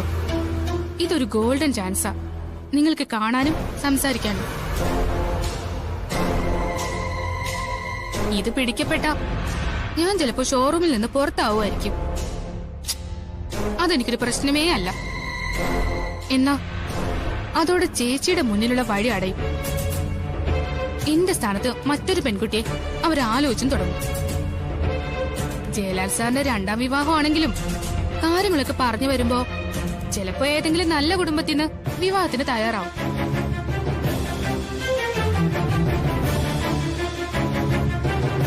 അതൊഴിവാക്കാൻ ശ്രമിക്കേണ്ടത് നിങ്ങൾ രണ്ടാളുവാ. പറഞ്ഞത് കേട്ടല്ലോ. നമുക്ക് പുറപ്പെടണ്ടേ? എവിടെയാ വീടെടുത്തിരിക്കുന്നത്? ലാലേട്ടൻ ഇപ്പൊ വിളിക്കും. അപ്പൊ സാധനങ്ങൾ എടുത്ത് നിങ്ങൾ പുറത്ത് തന്നെ നിന്നാ മതി. ലാലേട്ടൻ വന്ന് നിങ്ങളെ കൂട്ടിക്കൊണ്ട് പൊക്കോളും. എനിക്ക് വല്ലാതെ പേടിയാവുന്നു. ഓ, നിന്റെ ഒരു പേടി. കാര്യങ്ങൾ എന്തായാലും ഇത്രത്തോളം എത്തിയല്ലോ, അത് മഹാഭാഗ്യാണെന്ന് നീ കരുതിക്കോ. ലാലേട്ടന്റെ അമ്മ ഇവിടെ വന്നപ്പോഴേ നമ്മൾ എങ്ങനെ കണ്ടിരുന്നെങ്കിലോ ഇന്നത്തോടെ എല്ലാം അവസാനിച്ചേനെ. ഹരിത ഇവിടെ വന്ന ശേഷം ആദ്യമായി വീട്ടിൽ പോവല്ലേ? അതെ, ഇന്നോട് ചെന്നില്ലെങ്കിലേ അമ്മയ്ക്ക് വലിയ വിഷമായിരിക്കും. വീട്ടിൽ ചെന്നിട്ട് അമ്മയോട് എന്റെ അന്വേഷണം പറഞ്ഞേക്കണം. അതുപോലെ വിളിക്കുമ്പോഴേ അമ്മയുടെ കയ്യിൽ ഫോൺ കൊടുക്കണം. എനിക്കൊന്ന് സംസാരിക്കാലോ. രചന,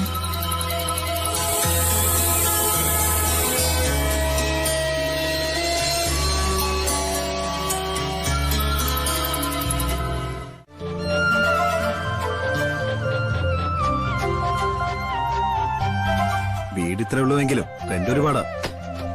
ഇപ്പൊ സത്യം പറഞ്ഞാൽ വീടിന് വലിയ ഡിമാൻഡ് ആയിക്കൊണ്ടിരിക്കുക. ഇതിപ്പോ 2-3 വീടിന്റെ റെന്റ് കൊടുക്കണമല്ലോ ലാലേട്ടാ. എത്ര വീട് വേണമെങ്കിലും റെന്റ് കൊടുക്കാം.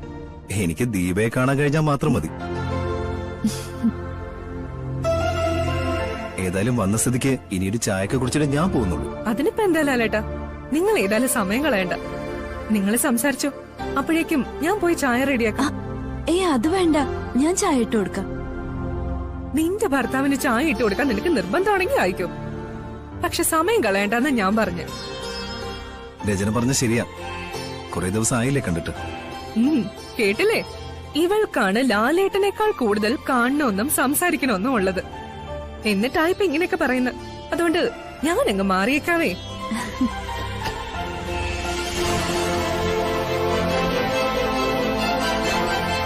എത്ര നാളാ ലാലേട്ട ഇങ്ങനെ ഒളിച്ചും പാത്തുമൊക്കെ കഴിയുന്നത്? എന്തായാലും കുറച്ചു നാളുകൂടി സാവകാശം കിട്ടുമെന്ന് എനിക്ക് തോന്നുന്നത്. ഹരിത അത്രയ്ക്ക് നമുക്ക് വേണ്ടി റിസ്ക് എടുക്കുന്നുണ്ട്. എത്ര നല്ല പെൺകുട്ടിയാ ഹരിത. അതെ, ഞാൻ ഇന്റർവ്യൂ ചെയ്ത് സെലക്ട് ചെയ്യുമ്പോ ഇത്രയ്ക്ക് പ്രതീക്ഷിച്ചില്ല. അതിനിടയ്ക്ക് അച്ഛനും ഹരിതയുടെ കുടുംബമായിട്ടുള്ള പരിചയ ഗുണം ചെയ്തേ. അച്ഛനും വിളിച്ച് ഹരിതയോട് റിക്വസ്റ്റ് ചെയ്യുന്ന തോന്നുന്നേ, നമുക്ക് വേണ്ടിയിട്ടേ. അല്ലെങ്കിൽ മുന്നിൽ അപകടം ഉണ്ടെന്ന് അറിയായിരുന്നിട്ടും ഇത്രയും റിസ്ക് എടുക്കില്ലായിരുന്നു. അത് ശരിയാ. അവളെ പിന്നെ ഒന്ന് വിളിക്കണം. ഇന്ന് പുറപ്പെടുമെന്നാ പറഞ്ഞു. അതുപോലെ തന്നെ ഹരിതയ്ക്ക് ആരെങ്കിലും ഒന്ന് കൂട്ടിന് ശരിയാക്കി കൊടുക്കണം കേട്ടോ. ഹരിത വീട്ടിൽ പോയിട്ട് വരട്ടെ, എന്നിട്ട് അതിനൊരു തീരുമാനം ഉണ്ടാക്കാം. ഇത്രയും ദിവസം കാണാതിരുന്നിട്ട് നല്ല മാറ്റമുണ്ട് കേട്ടോ. നന്നായി ക്ഷീണിച്ചിട്ടുണ്ട്. ലാലേട്ടനും അങ്ങനെ തന്നെ.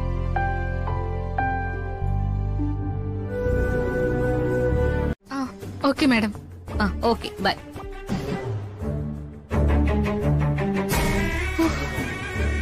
അവള് ജേട്ടന്റെ അടുത്ത് തന്നെ ഉണ്ട്. ഇപ്പൊ ജേട്ടന് മാറ്റം ഉണ്ടെന്നാ പറയുന്നത്. അവൻ മാറും, ഇല്ലെങ്കിൽ ഞാൻ അവനെ മാറ്റിയെടുക്കും. എന്തായാലും തക്ക സമയത്ത് തന്നെ ഒരു പെങ്കൊച്ചിനെ കിട്ടിയത് മഹാഭാഗ്യം.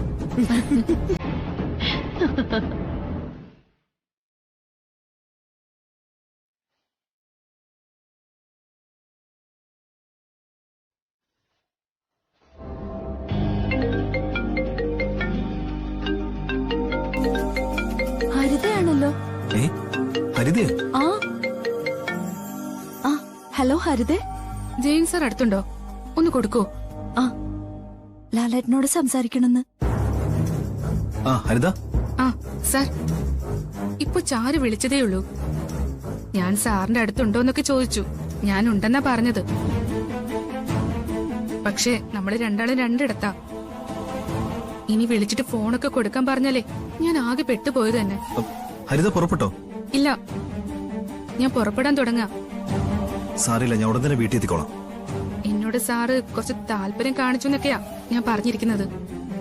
ആ രീതിയിൽ സാറും പറഞ്ഞാ മതി. ബാക്കിയൊക്കെ നമുക്ക് വരുന്നിടത്ത് വെച്ച് കാണാം സാർ.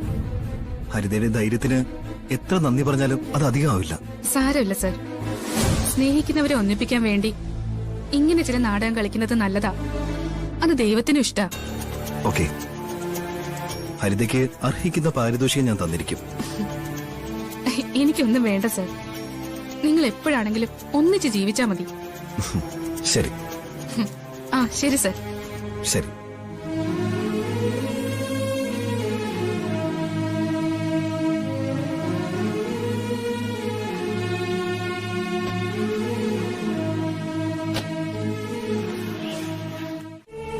എനിക്ക് ഹരിത ഭയങ്കര വിശ്വാസ. നമുക്ക് വേണ്ടിട്ടാ ഹരിത എപ്പോഴും നാടകം കളിക്കുന്ന. എങ്കിലും മനസ്സിനുള്ളിൽ എന്തോ ഒരു ഭാരം പോലെ. അതിന്റെ ഒന്നും ആവശ്യമില്ല. ഹരിത വളരെ നല്ല കുട്ടിയാ. അവളുടെ ജോലി പോലും നഷ്ടപ്പെടുമെന്ന് ഉറപ്പിച്ചിട്ടാ അവൾ ഈ കളിയൊക്കെ കളിക്കുന്നത്. മാത്രമല്ല അതിന്റെ പിന്നിൽ എന്റെ അച്ഛനും ഉണ്ട്. അച്ഛനും കൂടി അറിഞ്ഞിട്ടാ ഹരിത ഈ കളിയൊക്കെ കളിക്കുന്നത്. പിന്നെ എന്നെ വിളിച്ച് പട്ടാളക്കാരൻ പ്രത്യേകം പറഞ്ഞതാ, അച്ഛനെ വിശ്വസിക്കുന്ന പോലെ ദീപയെ വിശ്വസിക്കുന്ന പോലെ ഹരിതയും വിശ്വസിക്കാന്ന്. ആ ഉറപ്പുണ്ടല്ലോ. അത് വേറെ ഉറപ്പല്ല, അച്ഛനാ കുട്ടിയെ നല്ലപോലെ അറിയാവുന്നോണ്ടാ അങ്ങനെ തറപ്പിച്ച് പറഞ്ഞത്. അത് നമ്മൾ നിസ്സാരമായിട്ട് എടുക്കണ്ട. ശരിയെന്നാ.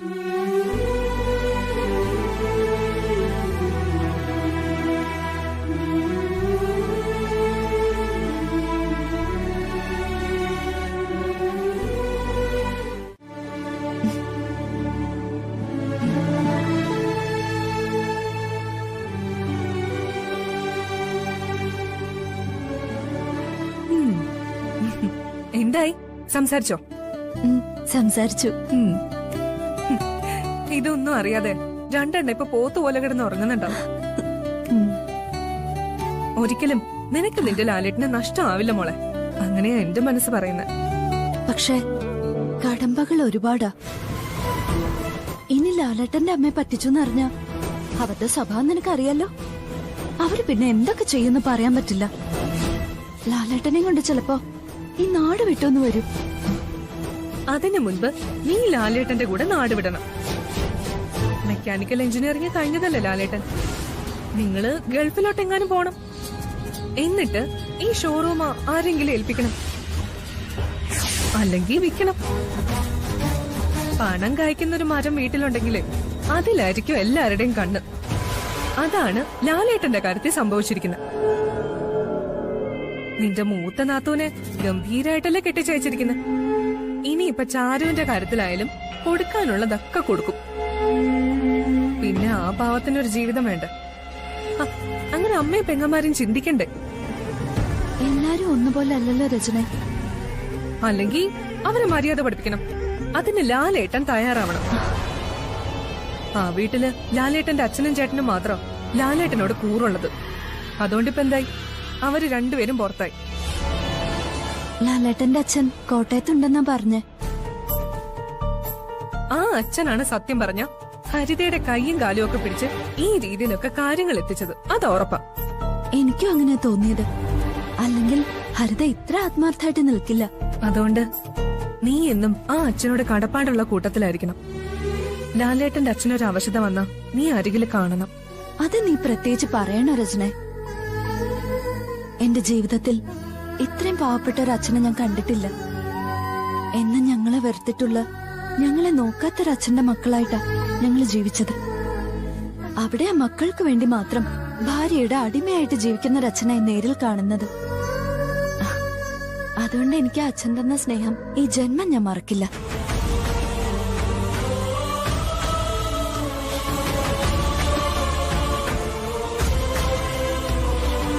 കാർത്തിയായിട്ടുള്ള കല്യാണം നടന്നേ തീരുമെന്ന വാശിയിലാണല്ലോ രണ്ടുപേരും.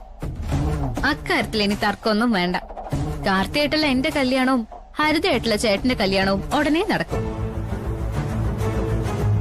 അതെ, ഇനി കാർത്തി അവന്റെ അച്ഛനെ ഇത്തിരി കൊള്ളരുതാത്തവരാണെങ്കിലും ശരി, എവളുമായിട്ടുള്ള കല്യാണം നടന്നു കഴിയുമ്പോ അങ്ങ് നേരെ ആയിക്കോളും. അല്ലെങ്കിലേ അവരെ നേരെയാക്കാൻ എനിക്കറിയാം. അമ്മ കരുതുന്ന പോലെ ആൾക്കാരല്ല കാർത്തി അവന്റെ അച്ഛനും ഒന്നും. ആയിക്കോട്ടെ, ഇന്നത്തെ കാലത്ത് ആണുങ്ങൾ വഴി തെറ്റാൻ ഒരുപാട് കാരണങ്ങളുണ്ട്. മിക്ക ചെറുപ്പക്കാരും പ്രശ്നക്കാരാ. പിന്നെ കല്യാണമൊക്കെ കഴിഞ്ഞ് കുഞ്ഞുങ്ങളാവുമ്പോഴാ നേരെയാവുന്നേ. ഏതായാലും കോടികൾ ആസ്തിയുള്ളവനാണല്ലോ ഈ കാർത്തി. ഒറ്റ മോനുവാ. പിന്നെ അത് മാത്രം നമ്മൾ നോക്കിയാ മതി. എന്റെ കല്യാണത്തിനെ കുറിച്ച് ഏട്ടൻ ചിന്തിക്കേണ്ട.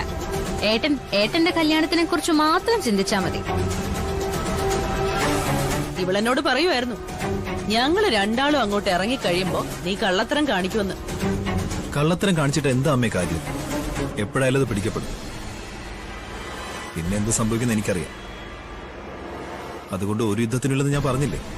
അങ്ങനെ തന്നെയാ വേണ്ടത്. പിന്നെ രാവിലെ കഴിക്കാനുള്ള ഭക്ഷണമൊക്കെ ഞാൻ ഉണ്ടാക്കി വെച്ചിട്ടുണ്ട്. അതുപോലെ തന്നെ ഉച്ചയ്ക്കുള്ള കറികളും ഉണ്ടാക്കി വെച്ചിട്ടുണ്ട്. ചോറ് ഫ്രിഡ്ജിലിരിപ്പുണ്ട്, അത് ചൂടാക്കി കഴിച്ചോണം. ശരി. എന്നാ പിന്നെ ചേട്ടന് വീട്ടിലോട്ട് പോയിക്കൂടായിരുന്നോ? അവിടെ ഹേമ ചേച്ചിയും പ്രേമേട്ടനൊക്കെ ഉണ്ടായിരുന്നല്ലോ. ഞാൻ ചെന്ന് കഴിഞ്ഞാൽ പുറത്തുനിന്ന് ഫുഡ് കഴിക്കാന്ന് രണ്ടുപേരും പറയും. അവരൊന്നും ഉണ്ടാക്കത്തില്ല. അത് ശരിയാ. എല്ലാവരും ജീവിക്കാൻ പഠിക്കട്ടെ മോനെ. എന്നാ പിന്നെ പോയിട്ട് വരട്ടെ ഏട്ടാ. ശരി. അടങ്ങി ഒതുങ്ങി ഇവിടെ ഇരുന്നോളണം.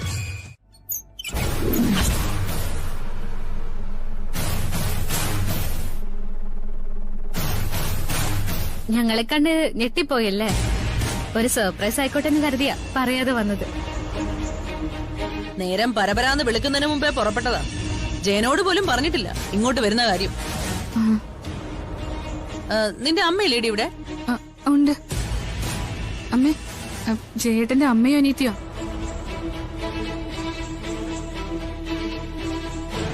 എന്താ പറഞ്ഞത്? ജയേട്ടനോ? ഇന്നലെ വരെ ജയൻ സാറായിരുന്നല്ലോ, ഇപ്പോഴതങ്ങ് ജയേട്ടനായോ? അവര് കല്യാണം കഴിക്കാൻ പോവല്ലേ അമ്മേ, പിന്നെ ചേട്ടനെന്ന് വിളിച്ചോട്ടെ. കല്യാണം കഴിച്ചിട്ട് അങ്ങനെ വിളിച്ചാ മതി. അതിനു മുമ്പ് സാറ് സാറും ജോലിക്കാരി ജോലിക്കാരിയുമാണ്. നിനക്ക് പറയുന്നൊക്കെ മനസ്സിലാവുന്നുണ്ടോ? മനസ്സിലായി. അതെ, അകത്തേക്ക് വരൂ.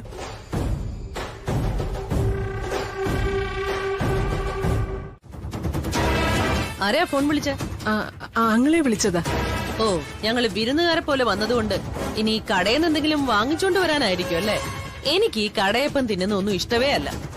അയ്യോ അല്ല, നിങ്ങള് വന്ന വിവരം പറയാൻ വേണ്ടിട്ട് ഞാൻ വിളിച്ചതാ. എന്തിനാ ഈ ആളെ കൂട്ടുന്നത്?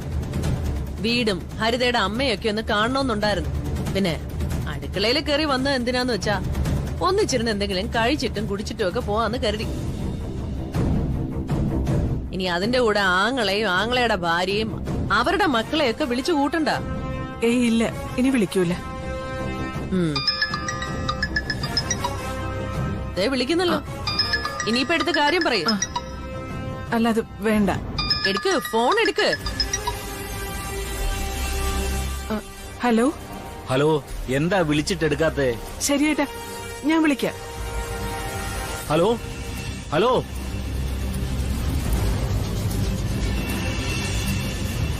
ഇതെന്ത് പറ്റിയത്? എന്താ ഒന്നും പറയാതെ കട്ടാക്കിയത്? അത് ആങ്ങളെ അമ്പലത്തിലാ. ഇനി അമ്പലത്തിൽ തൊഴുതോണ്ടിരിക്കുന്ന ആളെ ഇങ്ങോട്ട് വിളിച്ചു വരുത്തണ്ട. ഇവിടെ അടുത്ത് തന്നെയാണോ ആങ്ങളയുടെ വീട്? ഒരു 4-5 കിലോമീറ്റർ അകലെയാ. എന്താ അയാളുടെ പേര്? ആങ്ങളയുടെ പേരറിയത്തില്ലയോ? സുകേഷ്. സുമേഷ് ആയാലും സുരേഷ് ആയാലും എന്റെ സംസാരം ഇങ്ങനെയായിരിക്കും. അതുകൊണ്ട് നേരത്തെ അവരോടൊക്കെ ഒന്ന് പറഞ്ഞേക്കണം, ഞാൻ വരുമ്പോ എനിക്ക് ഇഷ്ടപ്പെടാത്ത രീതിയിലൊന്നും എന്നോട് സംസാരിക്കരുതെന്ന്. എപ്പ തമ്മി കണ്ടാലും അങ്ങനെ ഒരു ബോധം ഉള്ളത് നല്ലതാ. പിന്നെ വേണ്ടാത്ത ചോദ്യങ്ങളൊന്നും ചോദിക്കത്തില്ലല്ലോ. രാവിലെ എന്താ ഉണ്ടാക്കിയത്? ദോശയാ. ദോശക്ക് ചമ്മന്തിയാണോ സാമ്പാറാണോ? ചമ്മന്തിയാ. എനിക്ക് സാമ്പാറില്ലാതെ ദോശയൊന്നും ഇറങ്ങത്തില്ല കേട്ടോ. ഒരു കാര്യം ചെയ്, ഒരു ഡബിൾ ആയിക്കോട്ടെ. ഡബിൾ ഓംലെറ്റ് എടുക്കാൻ. എനിക്കും വേണം, മോക്കും വേണം. മുട്ടയുണ്ടോ? 4-5 ഫ്രിഡ്ജിലുണ്ടാവും. നന്നായി. ഇനിയിപ്പൊ കോഴിയെ കൊണ്ടുവന്ന് മുട്ട ഇടിച്ചിട്ട് പിന്നെ ഓംലെറ്റ് ഉണ്ടാക്കാന്ന് പറഞ്ഞിരുന്നെങ്കിൽ ഞാൻ മലഞ്ഞു പോയേനെ. 2 പേർക്കുള്ള ദോശ ഉണ്ടോ? ഈ അറിവ് പോരാന്നാ പറഞ്ഞത്. ഇതുപോലെ ഭക്ഷണം ഉണ്ടാക്കി മുന്നിൽ കൊണ്ടുവച്ച് തന്നാലേ ഞാൻ പറഞ്ഞത് ഓർമ്മയുണ്ടല്ലോ, എല്ലാം കൂടെ മുഖത്ത് തന്നെ കാണും. അമ്മ വെറുതെ ഹരിതയെ പേടിപ്പിക്കാതെ കഴിക്കാൻ നോക്ക്. എന്തെങ്കിലും കുറ്റങ്ങളും കുറവുകളും ഉണ്ടെങ്കിലേ അത് ഉള്ളി വെച്ചിട്ട് പുറമെ സുഖിപ്പിക്കുന്ന വർത്താനം ഒന്നും പറയാൻ എനിക്കറിയത്തില്ല. മനസ്സിലുള്ളത് വെട്ടി തുറന്നങ്ങ് പറയും, അതേ പഠിച്ചിട്ടുള്ളൂ. അതിനിപ്പോ ഏത് ദൈവം തമ്പുരാന് എന്ത് തോന്നിയാലും എനിക്കൊന്നുമില്ല. മനുഷ്യരായ അങ്ങനെ തന്നെയല്ലേ വേണ്ടത്. അയ്യോ, കുറച്ചുകൂടെ ഒഴിച്ചോ, എന്നാലല്ലേ ഇതൊക്കെ ഒന്ന് കുതിർന്ന് കഴിക്കാൻ പറ്റൂ. പക്ഷെ എന്റെ അമ്മോ, അല്ല ഇവിടെ കുടിക്കാൻ വെള്ളമൊന്നുമില്ലല്ലോ. ഇപ്പൊ കൊണ്ടുവരാം. ഇതൊക്കെ ആഹാരം കഴിക്കുന്നതിന് മുന്നേ കൊണ്ട് വെക്കണ്ടല്ലേ? ചൂടുവെള്ളം മതിയോ? ഇനി ചൂടാക്കേണ്ടി വരുമെങ്കിൽ അതൊന്നും വേണ്ട. ഫ്രിഡ്ജിനകത്ത് വെള്ളം ഉണ്ടെങ്കിൽ അതെടുത്തോണ്ട് വന്നാൽ മതി. മിനറൽ വാട്ടർ കാണോ ഹരിതേ? ഓ പിന്നെ, മിനറൽ വാട്ടർ തരാൻ ഇതെന്താ ഹോട്ടലാണോ? തരേണ്ടത് തന്നെ തന്നിട്ടില്ല. പിന്നെ മിനറൽ വാട്ടർ ഉള്ള എടുത്തോണ്ട് വാ വച്ചേ.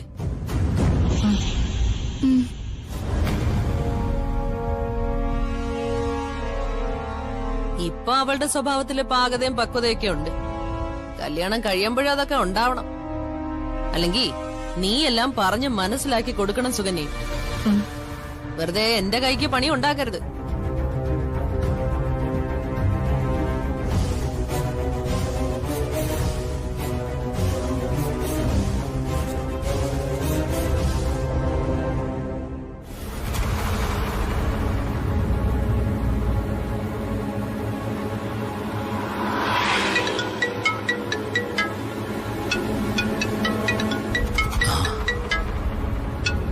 ആ മോളെ. അച്ഛാ പിന്നെ പറ മോളെ. Hello hello. അയ്യോ, ചാർജ് തീർന്ന് ഫോൺ ഓഫ് ആയല്ലോ.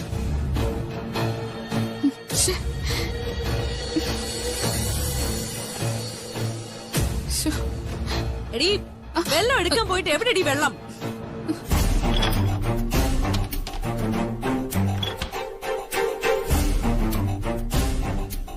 അവക്ക് എന്നോടെന്തോ പറയാനുണ്ടല്ലോ.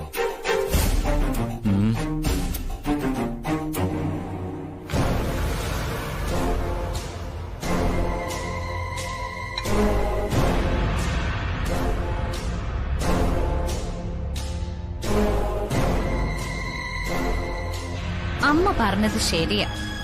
നല്ല പതർച്ചയുണ്ട് രണ്ടുപേർക്കും.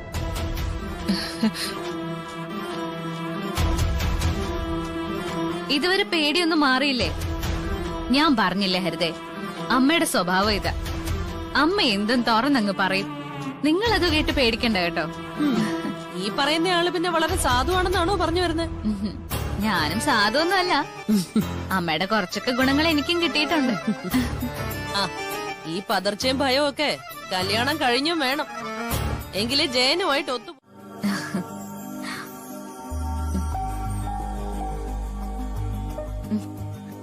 ഞാൻ പറഞ്ഞല്ലോ, എനിക്കിനി പ്രത്യേകിച്ച് പരിപാടിയൊന്നുമില്ല.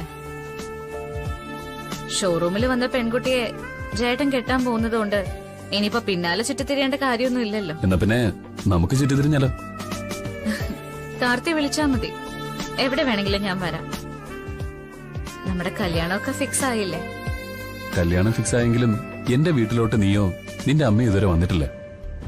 വിഷമിക്കണ്ട, അമ്മ ഉടനെ വരുന്നുണ്ട്. പിന്നെ അമ്മ വരുമ്പോ പ്രത്യേകം നിന്റെ അച്ഛനോട് പറഞ്ഞേക്കണം, കുറച്ചു മാന്യമായിട്ട് പെരുമാറണം. ആ, അതെന്നെ എനിക്ക് നിന്നോട് പറയാനുള്ളത്. എന്റെ അച്ഛനോട് നിന്റെ അമ്മ കുറച്ച് മാന്യമായിട്ട് വേണം പെരുമാറാൻ. എന്റെ അമ്മയുടെ സ്വഭാവം കാർത്തിക്ക് അറിയാലോ. അതുകൊണ്ട് അമ്മയോട് ഇടഞ്ഞു കഴിഞ്ഞാ അമ്മ വിട്ടുതരില്ല. മരുമക്കളെ ആരെയും അംഗീകരിച്ചു കൊടുക്കുന്ന പ്രകൃതക്കാരിയൊന്നും അല്ല അമ്മ. ഓ, അവിടെയാണ് ഒരു ടെൻഷൻ. എന്ത് ടെൻഷൻ? നീ എന്റെ പിന്നാലെ നടന്ന് ഒരുപാട് പ്രഷർ ചെയ്തതുകൊണ്ടാ ഞാൻ ഈ കല്യാണത്തിന് സമ്മതിച്ചു തന്നെ. എന്നിട്ട് ഞാൻ പറയുന്നത് അംഗീകരിച്ചില്ലെങ്കിൽ നമ്മൾ ചിലപ്പോ ഒന്നിച്ചില്ലെന്ന് വരും. നീ അങ്ങനെ ഒരിക്കലും പറയരുത്.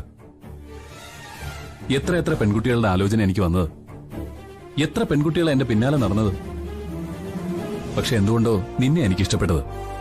ആ, അങ്ങനെ ഇഷ്ടപ്പെട്ടത് ഞാൻ ചേട്ടന്റെ പെങ്ങളായതുകൊണ്ടല്ലേ? വില്ലേജ് ഓഫീസറോടും മക്കളോടും പ്രതികാരം തീർക്കാനല്ലേ നീ എന്റെ പിന്നാലെ നടന്നത്? അങ്ങനെ പറയരുത്. നീ ജയലാലിന്റെ പെങ്ങളാണെന്ന് അറിയുന്നതിന് മുമ്പേ തന്നെ നിന്നെ ഞാൻ ഇഷ്ടപ്പെട്ടതാ. ആദ്യ കൂടിക്കാഴ്ചയിൽ നീ എന്റെ കരണത്തെ തല്ലാൻ വന്നപ്പോ തന്നെ നിന്റെ തന്റെയുടെ എനിക്ക് ഇഷ്ടപ്പെട്ടു. അങ്ങനെയാ ഞാൻ വീണുപോയത്. എന്താ അമ്മ മുഖമല്ലാതിരിക്കുന്നത്? ആരെ കാണരുതെന്ന് ആഗ്രഹിച്ചോ അവര് മുന്നിൽ വന്ന് പെട്ടു. ജയലാലിന്റെ അമ്മ തന്നെ. അവരെന്തെങ്കിലും പറഞ്ഞായിരുന്നോ? ജയലാല് വേറെ വിവാഹം കഴിക്കാൻ പോകുന്നോണ്ട് ബന്ധം പിരിയുന്നതിനെ കുറിച്ചൊക്കെ പറഞ്ഞു. അതുപോലെ തന്നെ ഞാൻ വെയിലത്ത് നടന്നു വരുന്ന കണ്ടിട്ട് കാറ് വിറ്റോന്നൊക്കെ ചോദിച്ചു. കാറിനകത്ത് പെട്രോൾ അടിക്കാൻ പൈസയില്ലെന്ന് ഞാനൊരു മടിയും കൂടാതെ പറയുകയും ചെയ്തു. അവര് ബന്ധം പിരിയണമെന്ന് പറഞ്ഞ് മുന്നോട്ട് പോയ പ്രശ്നമാവുമല്ലോ. അത് തന്നെ എന്റെയും പേടി. ജയലാലിനോട് രാഗിണി ബന്ധം പിരിയണമെന്നൊക്കെ പറഞ്ഞപ്പോ ജയലാൽ ഒരുമാതിരി അവര് പറഞ്ഞു നിർത്തായിരുന്നു. പക്ഷേ അതിനുവേണ്ടി അവര് വാശി പിടിച്ച കിടന്ന് നട്ടത്തിരിയാൻ പോകുന്നത് എന്റെ മരുമോനാ. ബന്ധം പിരിയാതെ മറ്റൊരു വിവാഹത്തിലേക്ക് പോകാൻ പറ്റില്ലെന്ന് അവർക്കറിയാം. പോരാത്തതിന് ഒരാളുണ്ടല്ലോ, മക്കളെ പാര വെച്ചിട്ട് അവർക്കൊപ്പം നിൽക്കുന്ന ഒരാള്, അഡ്വക്കേറ്റ് വിജയകുമാർ. അങ്ങേരും വേണമെങ്കിൽ ഉപദേശം കൊടുക്കും. ആ ബന്ധം പിരിഞ്ഞിട്ട് വേറെ കെട്ടിയാ മതിയെന്ന്. എന്തായാലും അടുത്തൊരു തലവേദന തന്നെ ഇത്. നിന്റെ മോൾക്കിപ്പോ എന്റെ മോനെ വേണ്ട, പിന്നെന്തിനാ അവൾ അവന്റെ താലിയും കഴുത്തിലിട്ട് നടക്കുന്നേന്നാ ചോദിക്കുന്നെ. ഇനി ദീപയെ കാണാണെങ്കിൽ അത് പൊട്ടിച്ചെടുക്കുമെന്നും പറഞ്ഞു. എന്റെ മുന്നിൽ വെച്ചത് പൊട്ടിക്കാനെങ്ങാനും വന്നാലേ അവരുടെ കൈ ഞാൻ വെട്ടിയൊടിക്കും. അതിന് എനിക്കൊരു പേടിയുമില്ല. ജയലാലേട്ടന്റെ അമ്മയായതുകൊണ്ട് ജഗേട്ടൻ പോലും അവരോട് ക്ഷമിക്കുന്നത്. അല്ലെങ്കിൽ അവരുടെ അഹങ്കാരം തീർത്തു കൊടുത്തേനെ. വരുന്ന എന്തായാലും അനുഭവിക്കാം, അല്ലാതെ എന്താ ചെയ്യാ. ഏതായാലും ഇന്ന് സംസാരിച്ചപ്പോ ഞാൻ വിട്ടുകൊടുത്തില്ല. അവര് പറഞ്ഞതിനൊക്കെ വ്യക്തമായ ഭാഷയിൽ തന്നെ മറുപടി കൊടുത്തിട്ടാ വരുന്നേ. അമ്മയ്ക്ക് എന്തെങ്കിലും ആവശ്യമുണ്ടെങ്കിൽ എന്നോട് പറഞ്ഞാ പോരെ, ഞാൻ പോയി വാങ്ങിക്കില്ലേ? എന്നിട്ട് വെറുതെ എന്തിനാ നടന്നു പോയത്? അങ്ങോട്ട് ഓട്ടോയില മോളെ പോയത്, പിന്നെ തിരിച്ചു നടക്കാന്ന് വിചാരിച്ചു. ഓട്ടോയിലും ടാക്സിയിലൊക്കെ വരാൻ പണം തികയുന്നില്ല. അമ്മയ്ക്ക് ലോ പ്രഷറുള്ള കൂട്ടത്തിലാ. നന്നായി വിയർത്തു കഴിഞ്ഞാൽ ഇടയ്ക്ക് തല ചുറ്റിലും ഉണ്ടാവുന്നുണ്ട്. എന്റെ മോൻ ഡോക്ടറല്ലേ, എന്തെങ്കിലും അസുഖം വന്നാ അവന്റെ അടുത്തേക്ക് ചെല്ലാം. എന്താ പറഞ്ഞ? അല്ല, അങ്ങോട്ട് ചെല്ലാൻ പറ്റത്തില്ലെന്നറിയാം. എങ്കിലും ആൾക്കാരൊക്കെ ചോദിക്കുമ്പോ അങ്ങനെ പറയാലോ. മകൻ ഡോക്ടർ ആയതുകൊണ്ട് അസുഖത്തെ പേടിക്കണ്ടെന്ന്.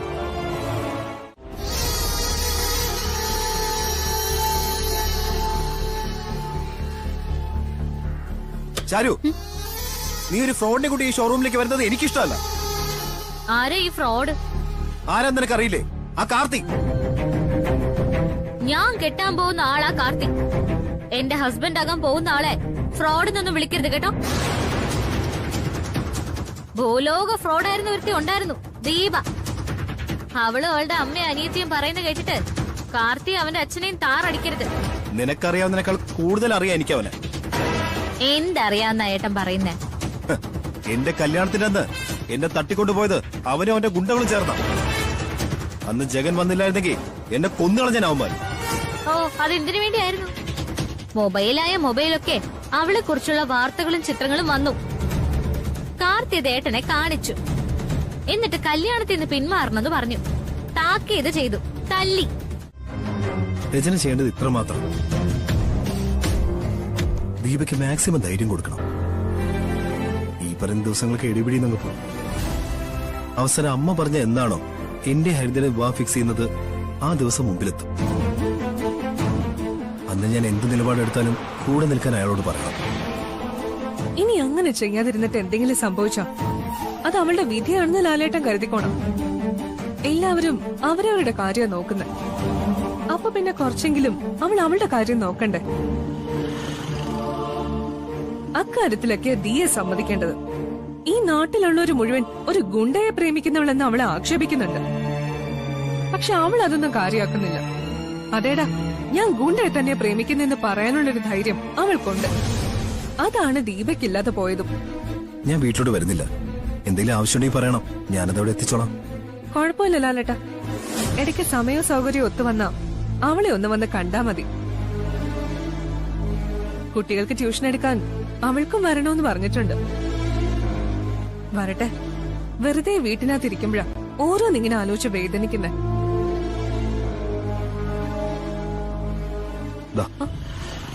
അയ്യോ, കാണുമ്പോ ഒന്നും വാങ്ങിക്കരുതെന്നാ ദീപ പറഞ്ഞിരിക്കുന്നത്. എന്റെ രചനെ, ഇത് ഭർത്താവ് ഭാര്യയെ കൊടുത്തുവിടുന്ന പൈസയാണ്. അതെന്തിനാ വാങ്ങിക്കാതിരിക്കുന്നത്? ശരി ലാലേട്ടാ, ഞാൻ കൊടുത്തോളാം. പോട്ടെ. ശരി.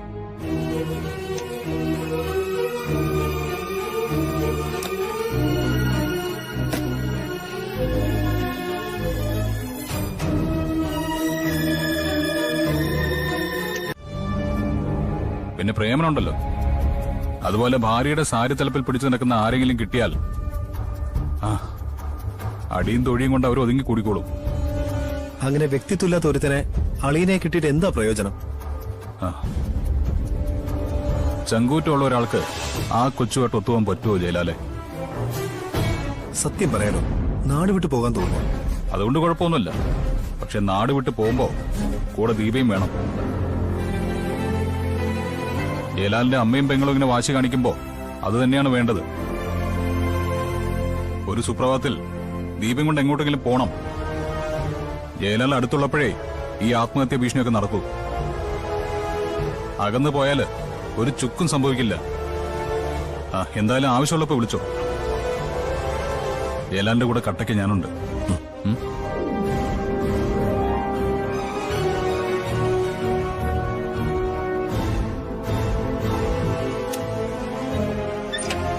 ശരി, കാണാം.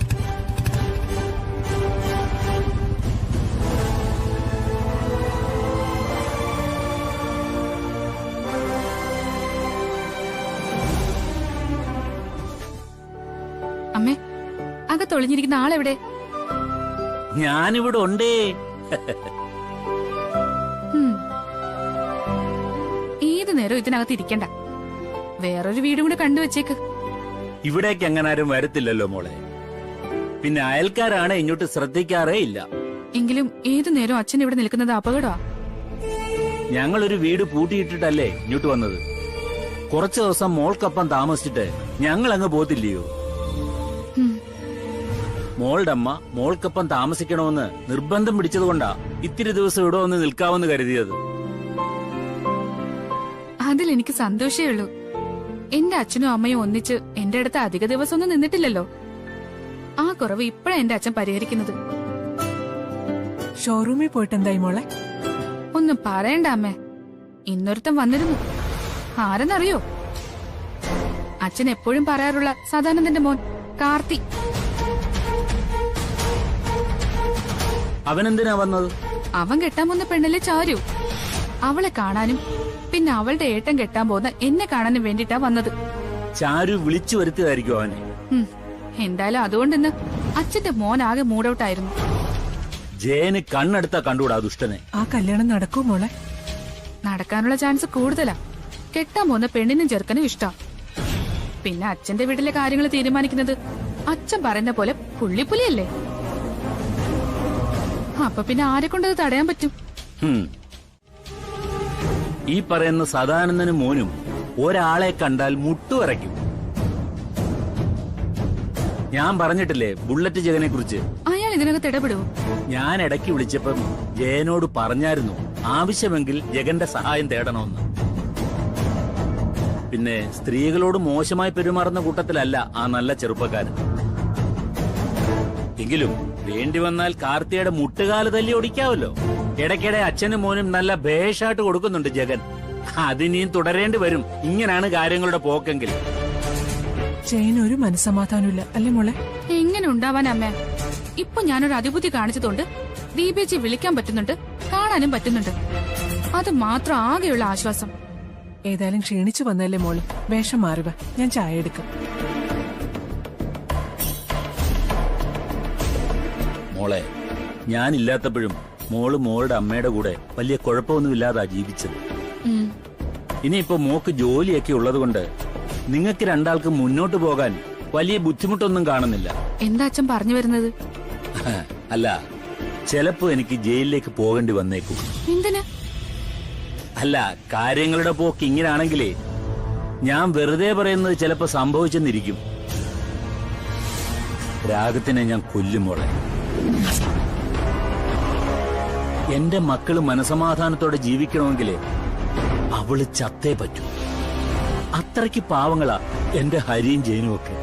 സ്നേഹിക്കുന്നവർക്ക് പരസ്പരം കാണാൻ പോലും കഴിയുന്നില്ല അവരുടെ അമ്മ കാരണം. നൊന്തു പ്രസവിച്ചവള് മക്കളുടെ കഴുത്തറക്കാനാണ് നിൽക്കുന്നെങ്കിലേ അവള് തീരണം. ഇതുപോലൊരു അമ്മയും പെങ്ങളെയും ലോകത്താരെങ്കിലും കണ്ടിട്ടുണ്ടോ? എന്റെ അണ്ണ, ജയലാൽ അണ്ണന്റെ അച്ഛൻ ഒരു പാവമായതുകൊണ്ടല്ലയോ ആ അണ്ണന്റെ അമ്മയ്ക്കൊപ്പം ഇത്രയും കാലം പിടിച്ചു നിന്നത്. എന്നിട്ട് അങ്ങേരെയും വീട്ടിൽ നിന്ന് ഇറക്കി വിട്ടില്ലേ? അതുപോലെ തന്നെ അവരുടെ മൂത്ത മകന്റെ കാര്യമോ? അങ്ങേരും വീട്ടിൽ നിന്ന് ഇറങ്ങിപ്പോയി. ഇപ്പൊ പെങ്ങൾക്കൊരു നല്ല ജീവിതം കിട്ടണമെന്ന് ജയലാൽ അണ്ണൻ ആലോചിക്കുമ്പോ അങ്ങേരെ ഇട്ട് കൊല്ലാക്കൊല ചെയ്യല്ലേ ആ അമ്മയും മകളും.